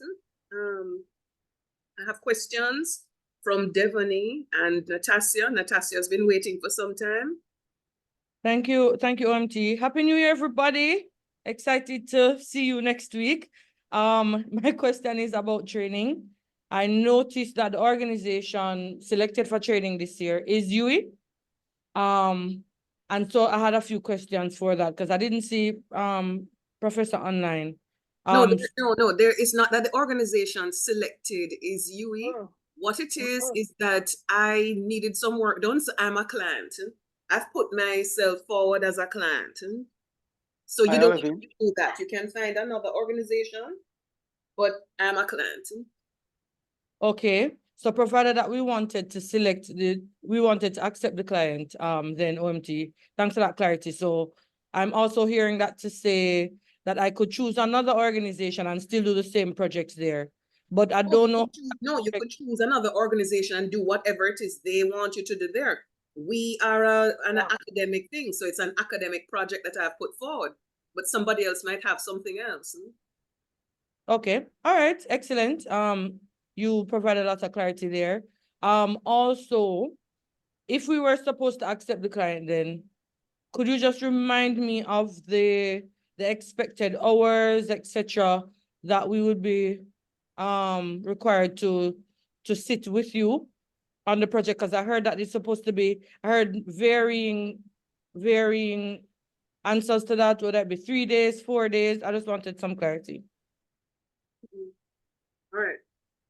Overall, the project should be, you should give an equivalent of 3 days per week, 3 full days per week for 8 to 9 weeks. That's the overall expectation. Now, what you spend your time doing varies. If you meet with me, that is part of your 3 days per week for the 8 weeks. So some people, based on what they're doing with me, may meet for 6 hours for the whole time, for me to give them all the documents, to read the documents that I've given them, for to understand the documents that I've given them. They come back to me for clarification, that kind of thing. So whatever time that takes comes out of your time. So you don't have to sit with me for that entire time. The project that I happen to have on offer would require you to do research separate and apart from speaking with me. And that is also a part of your time. So you don't have to sit in an organization, be it the University of the West Indies, or if I'm KFC, or if I'm NCB, you don't have to sit there for the entire time. What you're to do is to allocate your time properly. Dr. Martin Hall said that time management is one of the things that you're going to have to master. So you'll have to allocate your time properly to get the whole project done. You can't spend all your time with me because then you have to analyze the data. You have to compare what I have with other universities. You have to do all of that sort of thing. All of that will amount to, and then of course, write your report. All of that will amount to the equivalent of 3 days per week for 8 to 9 weeks. Okay? Can I add a little Yes, of more course. to that for you? Because it's a question that comes up not just on your project, but it's a question that a lot of times after students have started the practicum, the question comes up because many of them have not made preparation within their organizations or within their own work-life balance to accommodate the practicum work, and they run into problems. What it means, class, is that you have to be able to devote the equivalent of 3 days in hours per week in order to be able to complete your practicum. Now, those hours are broken up into different activities. Some might be like meeting with Ms. Thomas, as she said. Some might be going into an organization to gather some information.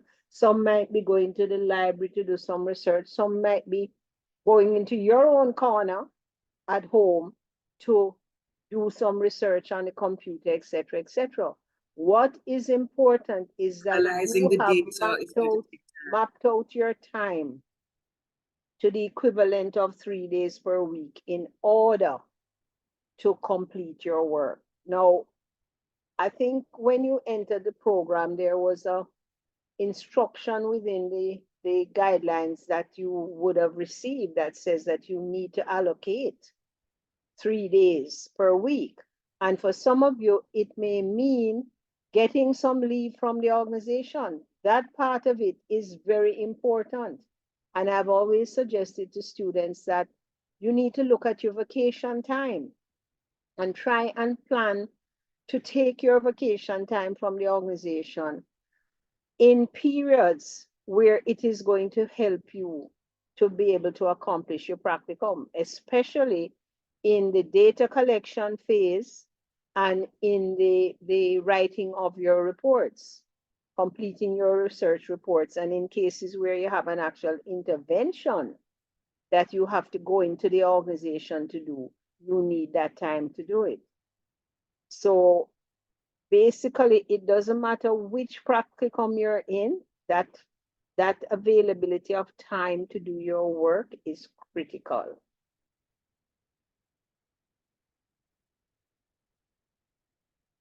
And yes, I did notice that Professor Hutton was not here.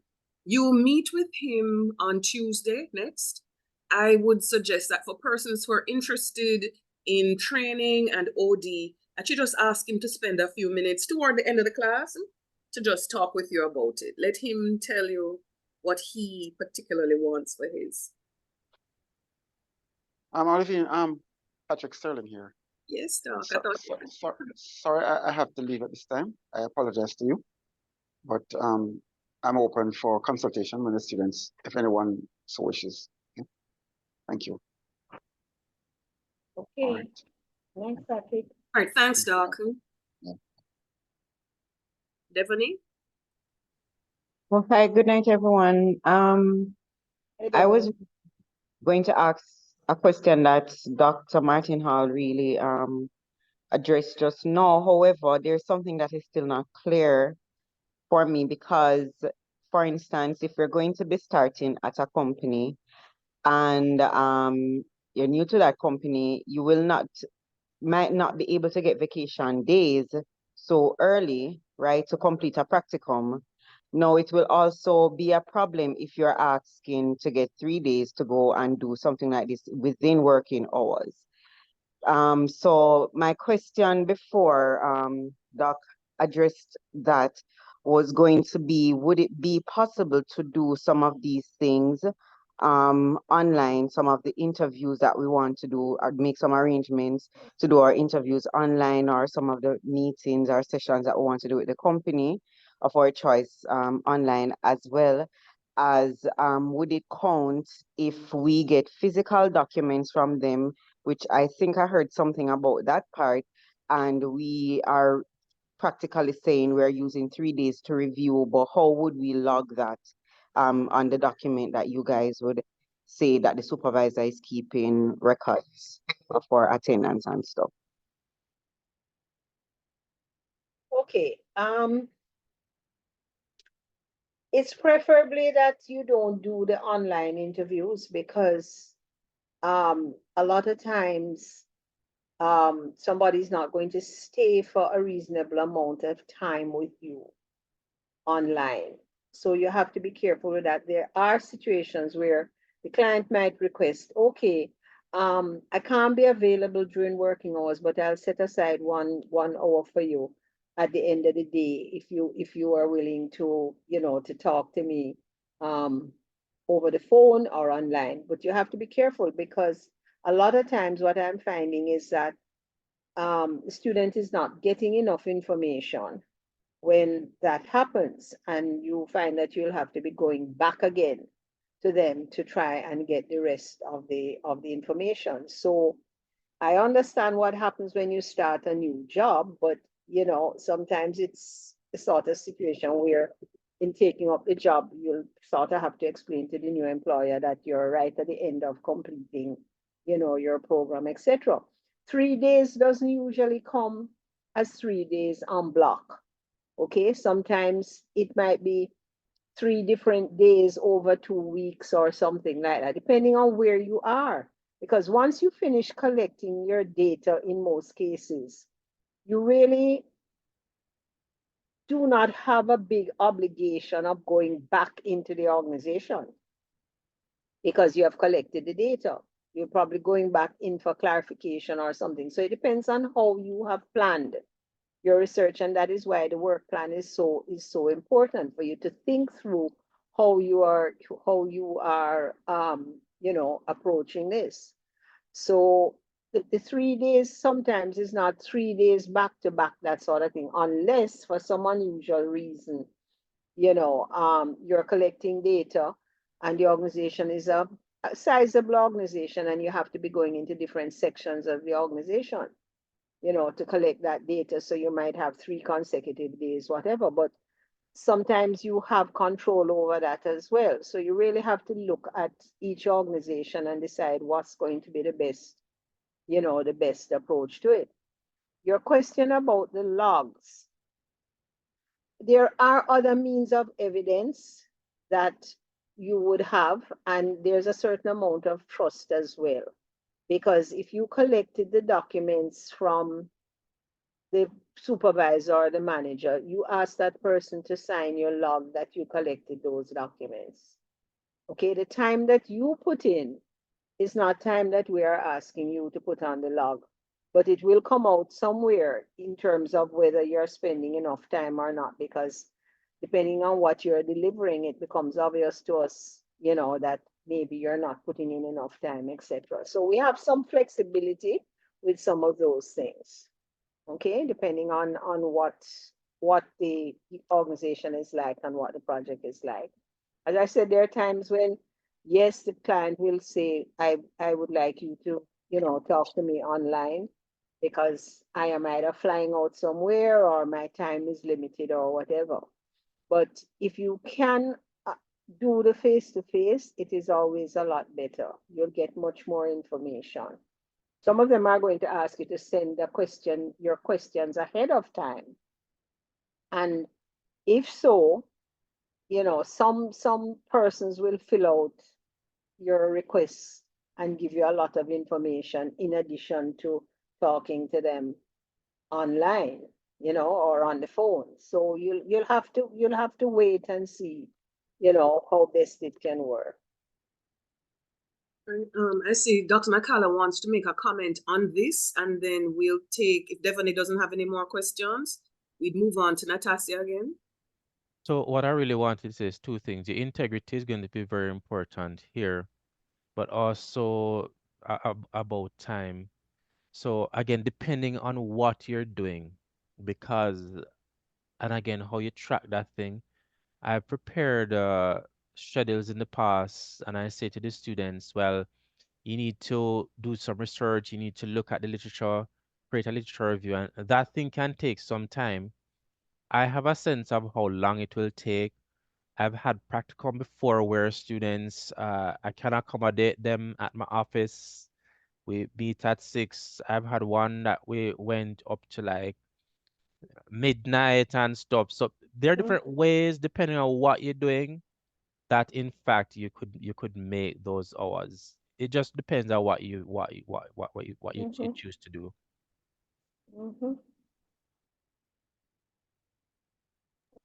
Casio? Thank you, Miss. Another quick question. It was a follow-up question of mine. So you're saying that the University of West Indies is offering itself up as a client, and so I'm wondering if there are any So limitations it's the HRD unit that is offering itself up as a client, not the Yeah. University of the West Indies. Okay, the HRD unit Mhm. is offering itself up as a client, Mhm. and so I'm wondering if there are any limitations in terms of the amount of persons can be a part of that, and how soon can we take up that offer to do that practical? All right, the limitation would be the number of courses that I have, because if you read the document, I want to do two things. I want to upgrade the current MSc HRD. I want to make it an online. I want to put an online component to the program. So we did this last year. I think we did about 4 courses, which means we might have about 15 other courses to do. So I would have people for that. And I'm also wanting people to look at the courses that we offer in our consultancy and to help me to make those more relevant to the companies that we're trying to sell our services to. So it would still be one person per course. However, what we did last year, for example, if you did IR, we had 2 people work on the project, because what would have happened is that you would have upgraded the current MSc HRD IR course to make it modernize it and to put it online. And you also worked on the consultancy course. So we would get 2 courses from 2 people, but they worked together on the 2 courses. That is how we did it last year. We worked with Professor Hutton on that. It was very successful. And so we determined from last year that we would do it again. So it just depends on the courses and the number of people who came forward for that. So the limit would be the number of courses that I have. I do not for one second believe that we're going to get everything done this year.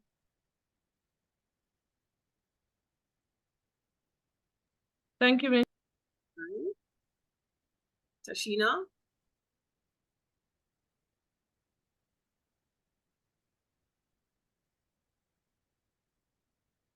Hi, Miss. Good evening, everyone. Well, it's night now.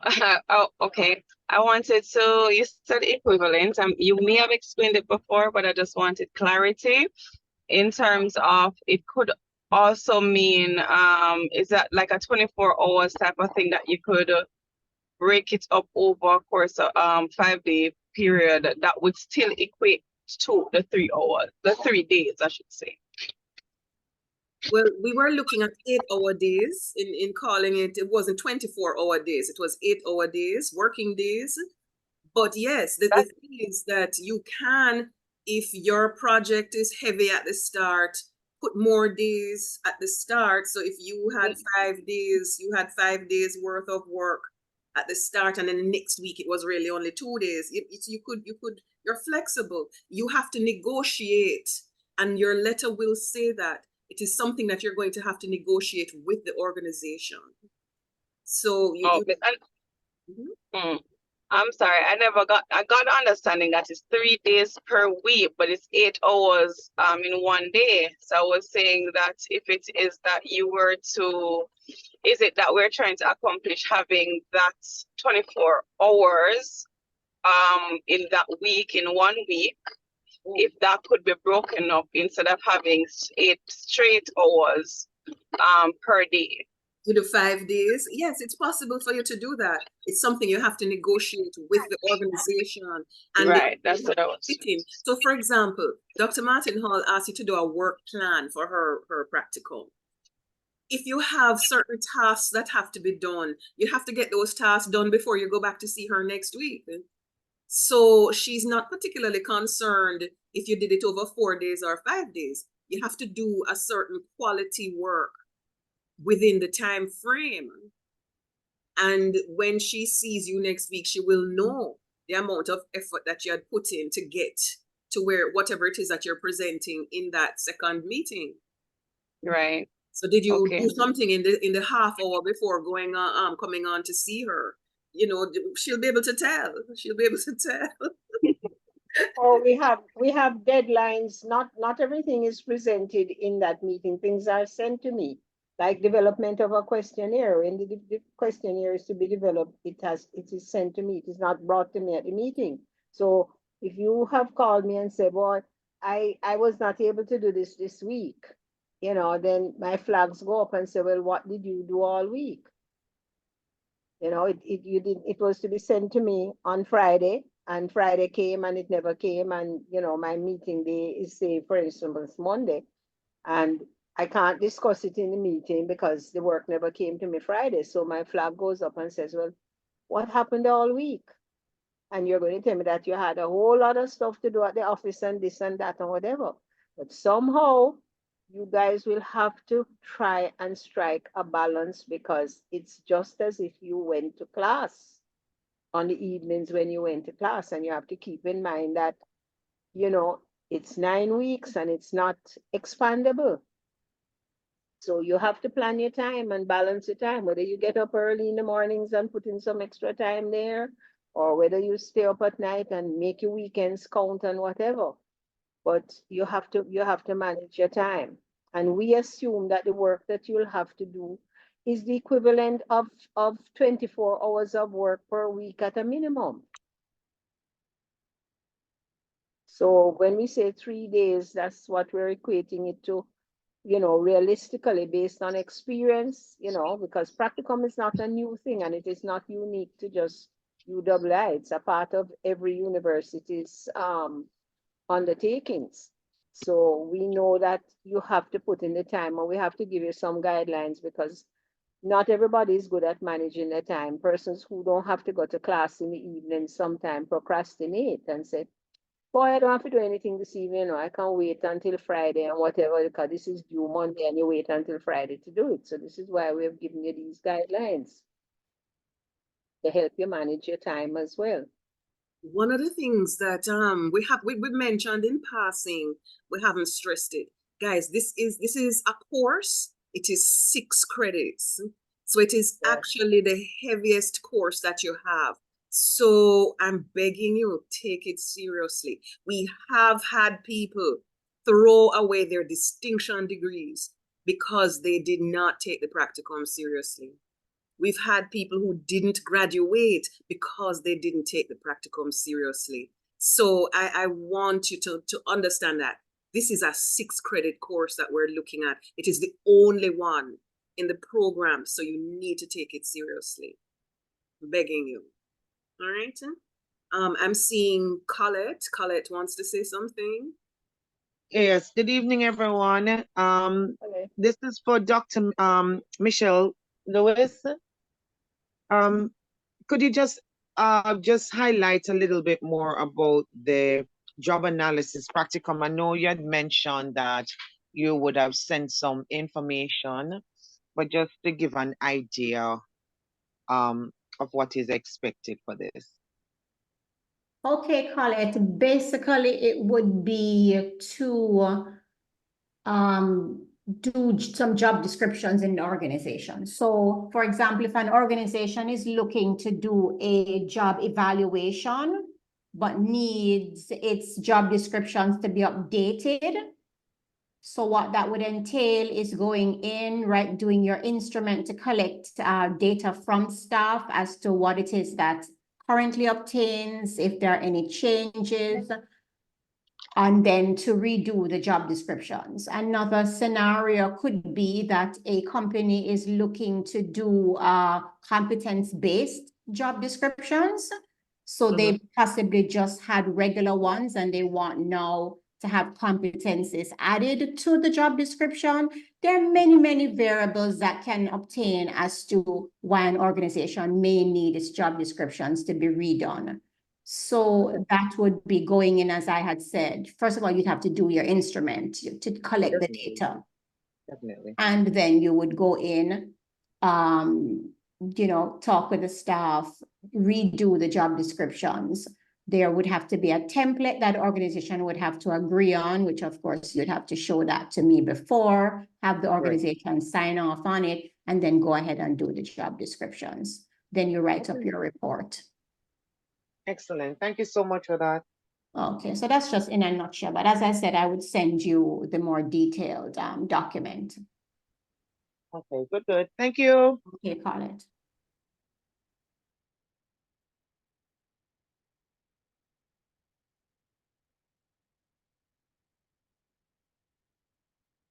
Oh, sorry. All right, so are there any other questions?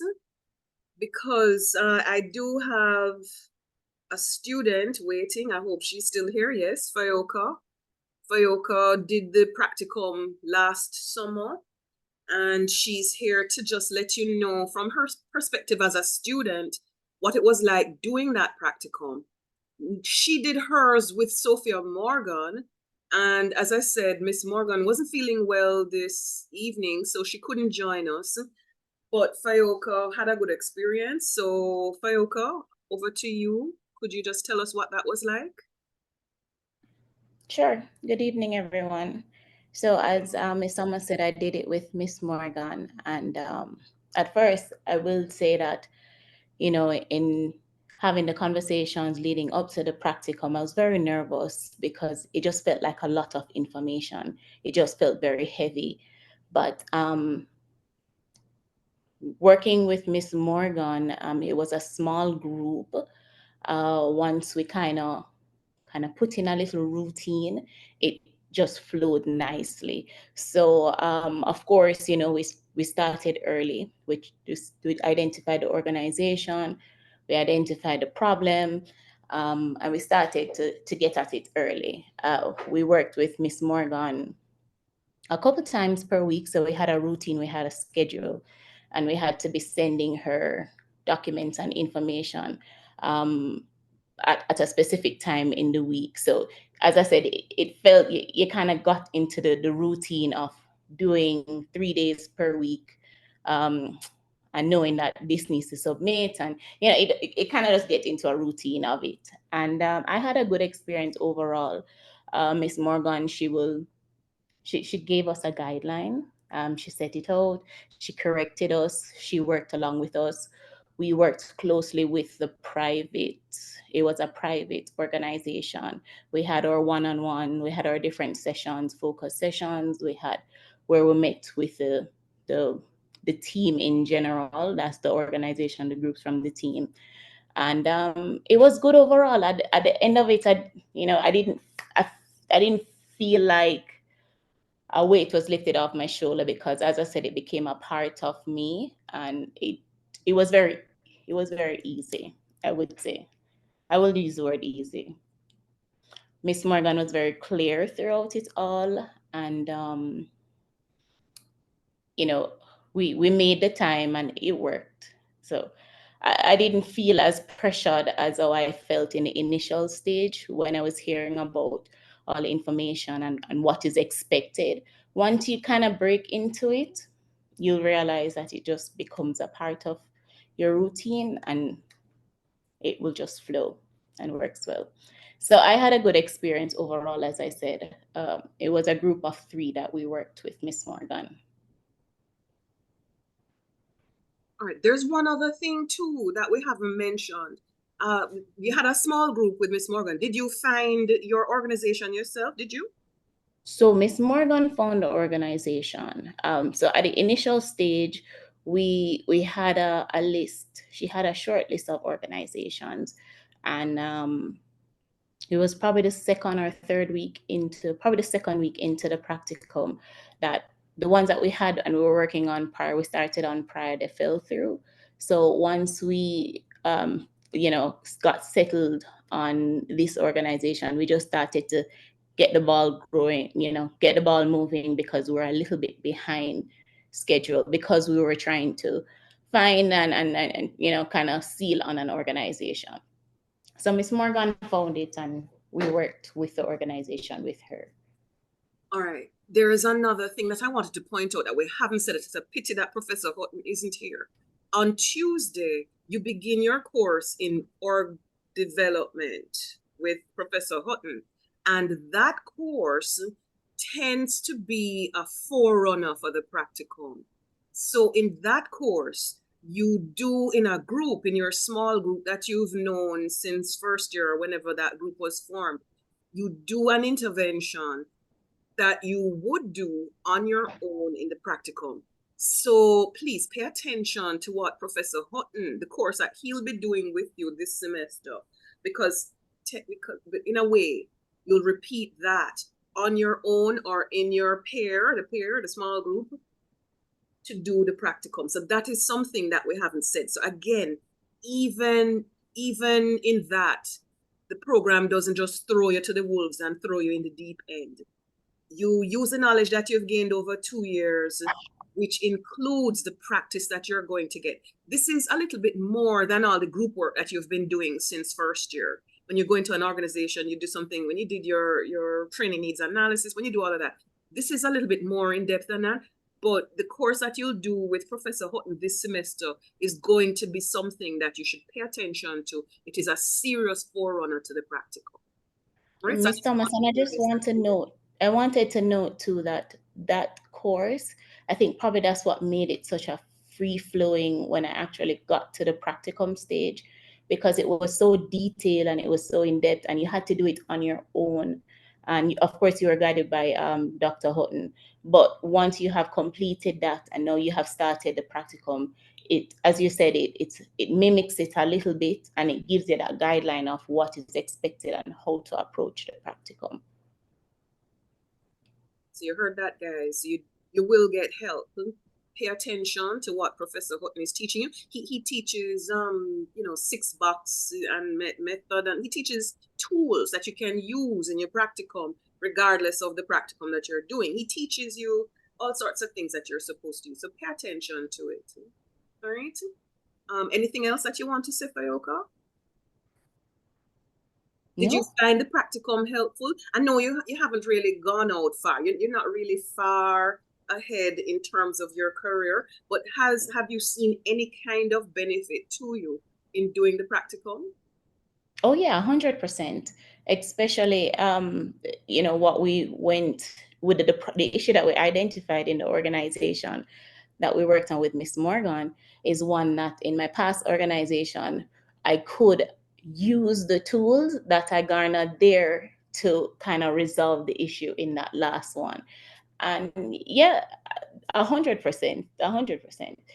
I use it daily because, as I said, I chose group because once you're working in organizations, you're a part of a group, you become a part of a group. So you being able to, that's get that knowledge on how to, just deal with groups and be effective in groups and identify issues and resolutions and problems and how to solve it. I take it with me in my day-to-day because I'm in the service industry too. So that's something, and that's the reason why I chose group dynamics. It's something that helps me in my day-to-day with management too. Anything else? Anybody wants to ask any specific questions of Fayoka? Hi, OMT, I had raised my hand to ask Fayoka a question specifically. Monique, yeah, man, go ahead. Yes. Congrats, Fayoka, on this major accomplishment. I'm sure you're feeling good to be on the other side of this all. But I wanted to know specifically for those students who are still in the process of, picking or choosing the area of specialization, could you just talk a little bit about your process into finally deciding that you are going to work with groups? You hinted at it just now, but was there any conflict for you between groups and another area? And how did you ultimately decide that, yes, this was what I wanted to do and this was the best decision for me? Well, thanks, Monique. But for me, as I said, I work with, I'm in the service industry. So I work with people a lot on a day-to-day basis. I work with customers, I work with team members. So I know I wanted to enhance and make my environment and have a good culture in any organization that I am a part of. Hence why I chose groups, because, working in groups and kind of having resolutions and how to, it teaches you how to create that culture, that effective culture that, motivates your team. And that's something that I wanted to create on a daily basis. I wanted to have that, motivated teams where they feel comfortable and, they feel like they can speak, give feedback, whether good or bad, and just create that good environment. Basically, that's what I'm saying. So that's how I ended up choosing groups. And yeah, I didn't have any, I wasn't weighing to, to choose if I was going to choose a different practicum or not. I know what I wanted to move forward in, and it was groups, and that's what I chose. All right, thank you so much. No problem.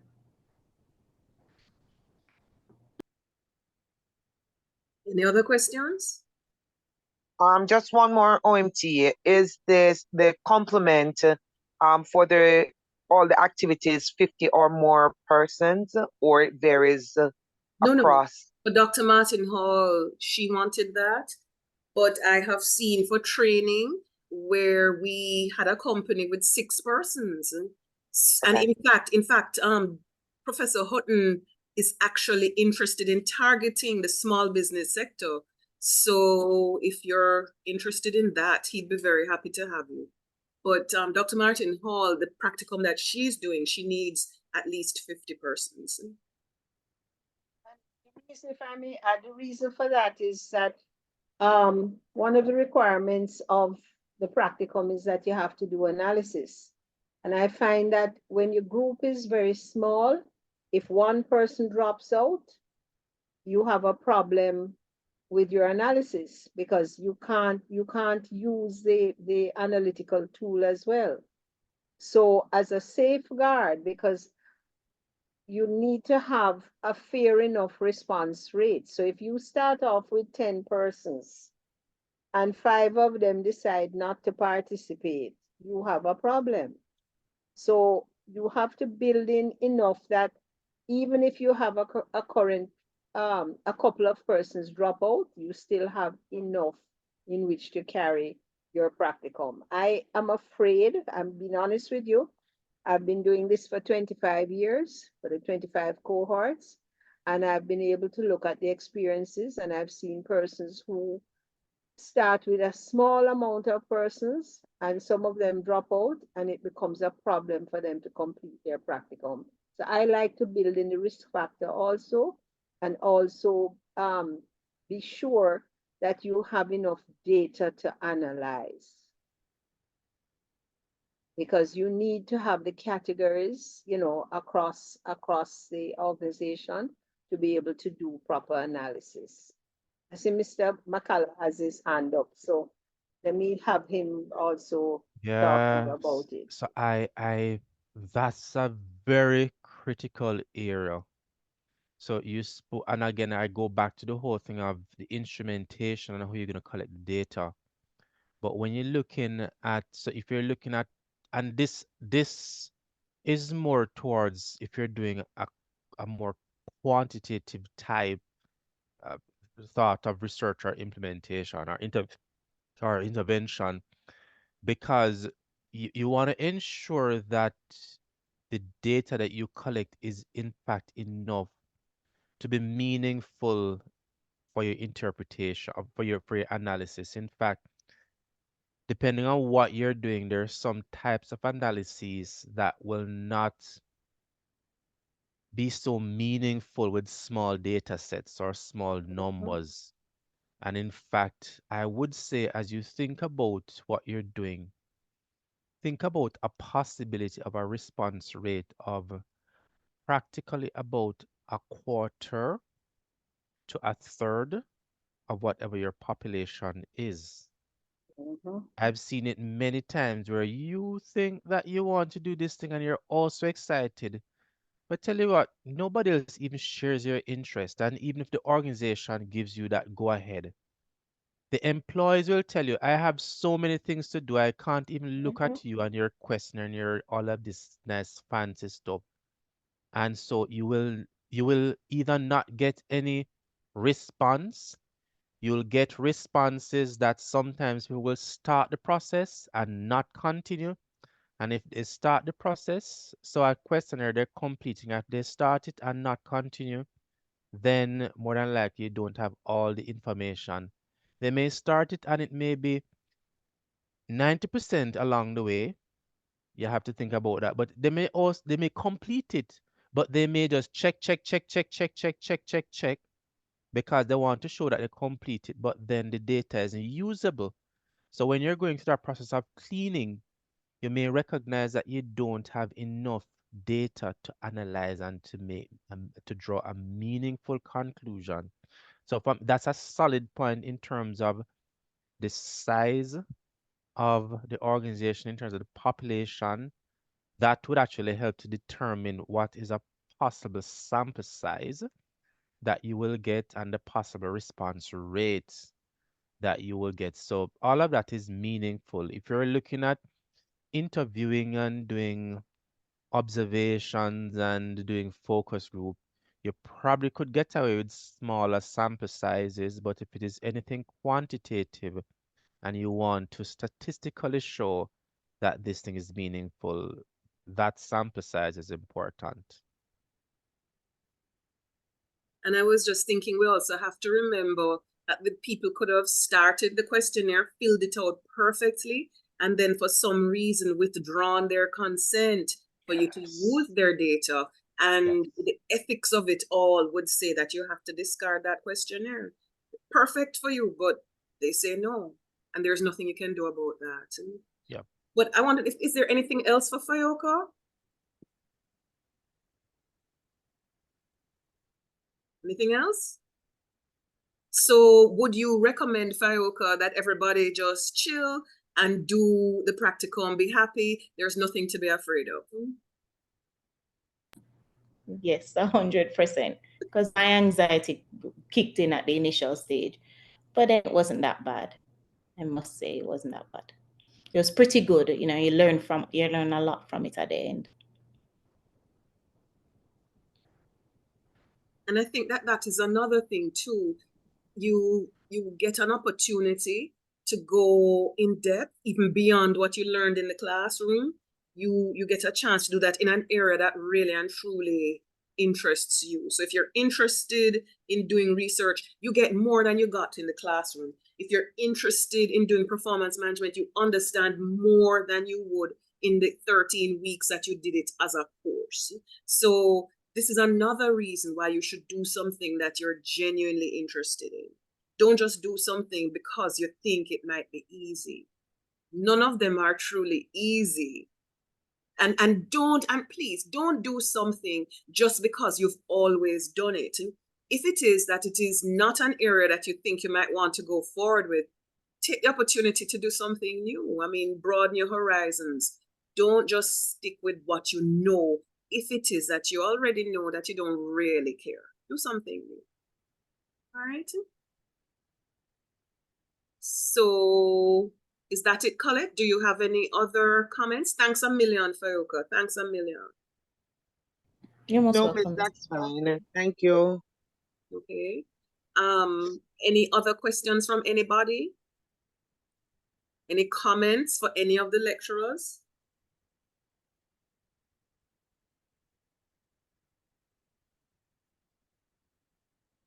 Well, everybody seems to have gone silent, but let me say this to you guys. You've come this far. You've come this far. Okay.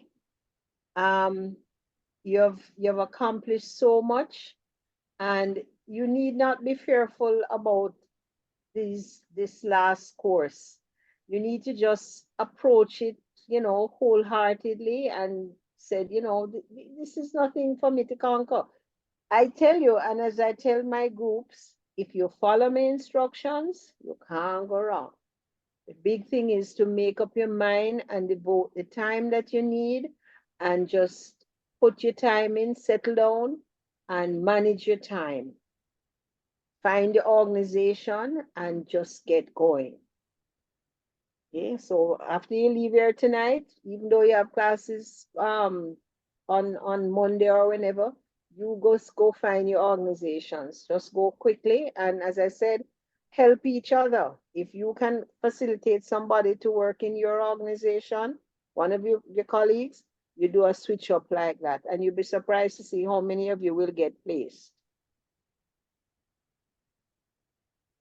So for those of you that decide to come and work with me, I look forward to working with you as I've done with all the other groups, and good luck with the rest of this term. All right, and I'll give the last word to Dr. McCalla.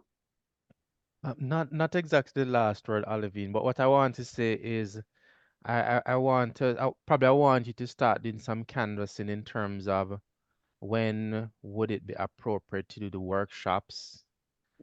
I think starting out so people can again start to very early understand where they're going, what they need to do in terms of instrumentation. So if we can plan that, then at least I can say I'm going to allocate this time. I will in fact, Olivine, send you my schedule, one that is quite, packed and intense. But I'm committed to helping everybody. So I just kind of want to have a sense of when we'll do it. Could be the end of this month. Is it the early next month? Whatever. What's the timing going to be like? And then I can plan for that and then put some content together and people can actually do some work in it. So it's not just about listening, but it probably could be doing some work. All right, I have a Yeah. question for you though. For the practicum in research, you wanted to take the students through the ethics process, the ethics review committee process. When would you like to see those persons? And actually, there's a question as well. So Olivine, so everybody is in fact staying away from ethics at UA. So Okay. I'm over the School of Education. And in fact, this semester I'm teaching applied research because a number of the students have decided that they will in fact do applied research. They will in fact write conceptual papers Yes. than go through ethics. In fact, the School of Education, even at the highest level, is dissuading the students from going through ethics. And I tell you why. It is a long process. There's a long backlog. Yeah. And sometimes, as we know, even faculty, ethics committee will say you need to revise this. The ethics committee meets only once a month. Yes. You have to submit within a certain time.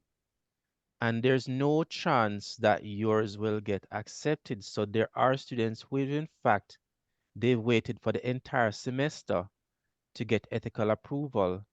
Their practicum time has exhausted and they still don't get approval, which means that they have to spend another year to do that. So a lot more people have been moving away from doing the practicum for 9 years or that getting ethical approval for not for 9 years, for it's 9 credits over the School of Education.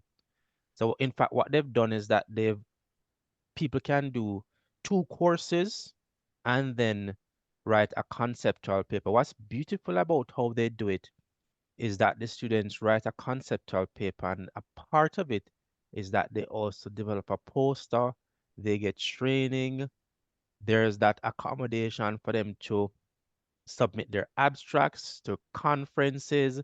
So they go through all of that, and at the end, it allows them to publish, but also to prepare themselves for conference type presentations. So that gets them out of that ethical approval process, and they complete within the time that they are expected and want to compete. So a lot more students have been going through the applied research route than the empirical research route. Yeah. So I wouldn't want to bring any, because we only have 9 weeks here. Yes. I wouldn't want, anybody to go through that ethics process. The piece though that is still in my head, and even as we do all of these practicum, is more and more there is that emphasis on ensuring that you have ethical approval.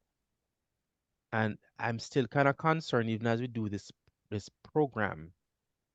At some point, the School of Education, there wasn't so much emphasis, and now they all have to comply. And the School of Education, they have a number of students, but what it means that every year they'd have to send over 100. Our students would have to prepare, over 100 of them would have to prepare ethics submission, and that's just a small number in the university. So I wouldn't suggest that anybody from this, I wouldn't want to bring anybody through that process. There are other ways that we can do research and get it done. So in fact, Olivine, one of the things that has been on my mind while we're talking, there's still a lot of traction on employee engagement, and I know JBDC has done some work. And of late, I've been looking at the reports that have been put out on employee engagement, and I've been looking at where the data is right now in terms of Sorry, it was just Latin Jimmy. American, like Caribbean. Okay. And in fact, what I'm seeing is that there is a greater percentage of employee engagement in Latin America and the Caribbean as opposed to some other, territories.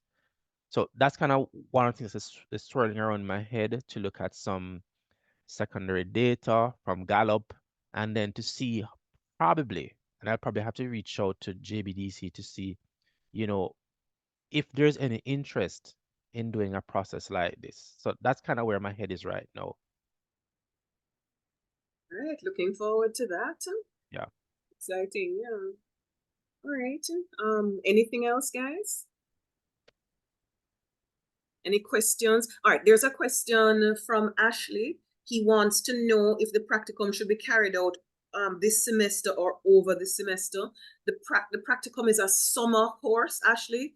You finish all the courses that you're doing now. So you're doing OD with Professor Houghton. You're doing statistics with Colin Williams, and you're doing IR with Orville Taylor. So you do all of those, do the exams for those, and then do the practical. The issue about starting from now is that there are some people who've already spoken with the lecturers, and the lecturers have agreed to begin working with them from now. So those people are anomalies. We don't expect you to be carrying the practicum through semester 2. The practicum is a summer term course. So, but we do want you to get your organization from now, so that you're not scrambling at the end, okay? Any other questions?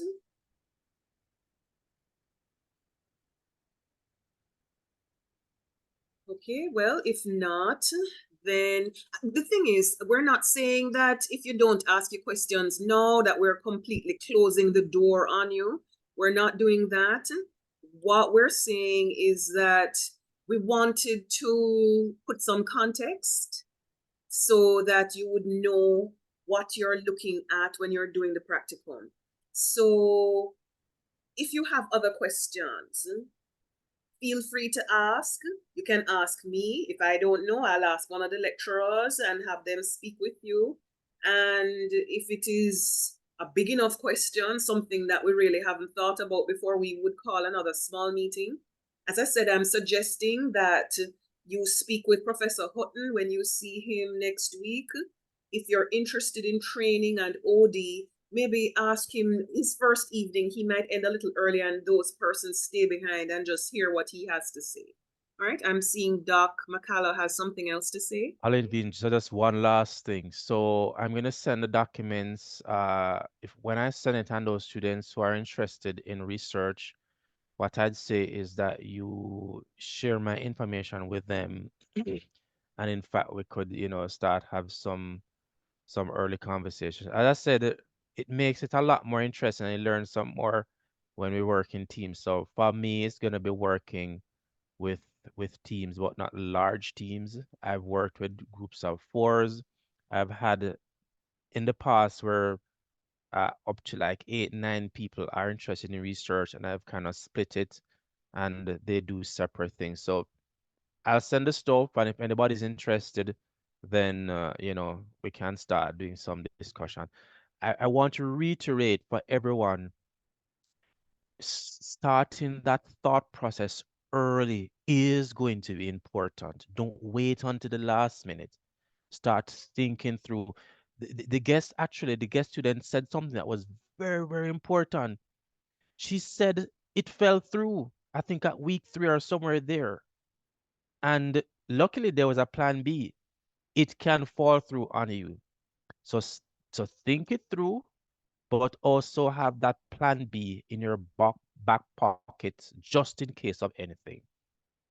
So planning, thinking through, keeping ears on the ground is going to be very important from now. That's all I want to say for now. Okay, thanks. Anything, Doc? Anything, Dr. Martin Hall? Will you tell the students by when they need to make their choices? When they need to each tell you which practicums they're doing? Well, we don't have to do that. We don't have to do that because how we settle up with the lecturers is separate and apart from the contract. So I don't have a deadline for that right now. The important thing is that they begin to speak with organizations to see what is necessary out there. What is necessary. As we said, the organizations in a way drive this. Your interest drives it, but if there is no organization that is interested in what you want to do, what we used to do some years ago, was have people give us a first, second, and third choice. We no longer go to that level of detail, but we used to do that in years past, just in case there was nothing available in your first choice. So you should maybe be thinking that way as well. If I genuinely cannot find a company that has a compensation problem that would trust me to come in and help them with it, am I interested in staffing? Can I find something in staffing that would keep me sufficiently engaged to finish the program? What is the start date for practicum, Olivine? The 13th of May. So you move from the 13th of May to the 12th of July. And as I said, we're not all that flexible. We can give you a little time at the end, but it can't be too much time if you hope to graduate in 2024. If you have no interest in graduating in 2024, then you can take as much time as you like. But if you're interested, then there are deadlines that we'd have to work with for the wider university. All right? But they should at least know at least a month before May 13th where they're settling, which practicum they're doing. Because lecturers That would need be to be ideal because, as we said, we don't want people to be going into the practicum and not have their matters in because order. lecturers need to prepare their materials too, and you prepare them, according to size of classes, etc. So, in terms of what is to be distributed, etc. So, You know, we don't need to know the day before practicum is to start who is coming. You know, it's like making dinner. Well, that again is that's another issue as well. We do maybe want to know a little earlier, because we have had persons say that if the numbers are too small, then they're not willing to host the practicum. It wouldn't be worth their while. So if that is the case, then we need to be able to tell a lecturer if it is that there are only one or two persons interested, and find out if the lecturer is still willing to go forward with that. So yes, maybe that is true. Let us hear if let us hear by April what it is that you want to do. All right, it protects you and it protects the lecturer. So we haven't really had a deadline before, but it might be a useful thing now. Okay, guys? So you know what you have to do. And we are here as resources for you to ask questions. For me and writing these letters, you need to have a fair certainty that you're going to the organization. For me to be writing to the organization, I'm willing to write at most 3 letters for any single student. So please don't come to me with a list of 8 companies and want me to write to everybody in the hope that somebody will take you. I'm not doing that. And as I say, you have 3. So if you have me write 3 letters and the people say no because you didn't bother to call them to find out if they were willing to work with you, then you might be in a bit of trouble there. All right. So speak with the people first before you come to us for help. Okay. All right. So I hope this session was helpful.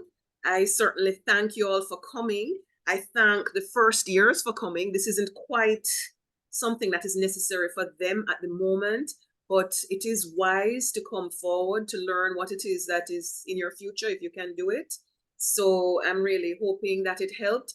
And of course, I'm really very thankful to the lecturers who came this evening. They spent their time explaining to you what it is that they need you to do. It is a little early, but by the same token, it will save a lot of problems later. You know, they say stitching time, at least you have some heads up about what it is you have to do. And if you heed it properly, you'll go through. These 6 credits will be perhaps the 6 most enjoyable credits of the program for you. If you don't, then there'll be tears. And believe me, we have seen tears. As I said, we've seen people squander their degrees at this stage. So please don't let that happen to you. I'm begging you, don't let that happen to you. All right. So this has been recorded. I will put it in our little website. I'll put it in our YouTube channel so you can consult it if you want. We didn't say anything that has to be hidden from all of Jamaica. But so you'll be able to see it, if not tonight, then by tomorrow morning, so that you can consult this. And as I say, you can feel free to come and talk with us later in the class, in the semester. All right. So walk with everybody. Have an enjoyable time, and I'll see you next week. I'll send out some emails. I'll send out some emails later to talk with people about how they can handle approaching the exam section for reviews and remarks. But that is for tomorrow morning. Okay, guys? So walk good. Okay, thank Thank you. you. Good night, everybody. Doctor. Bye.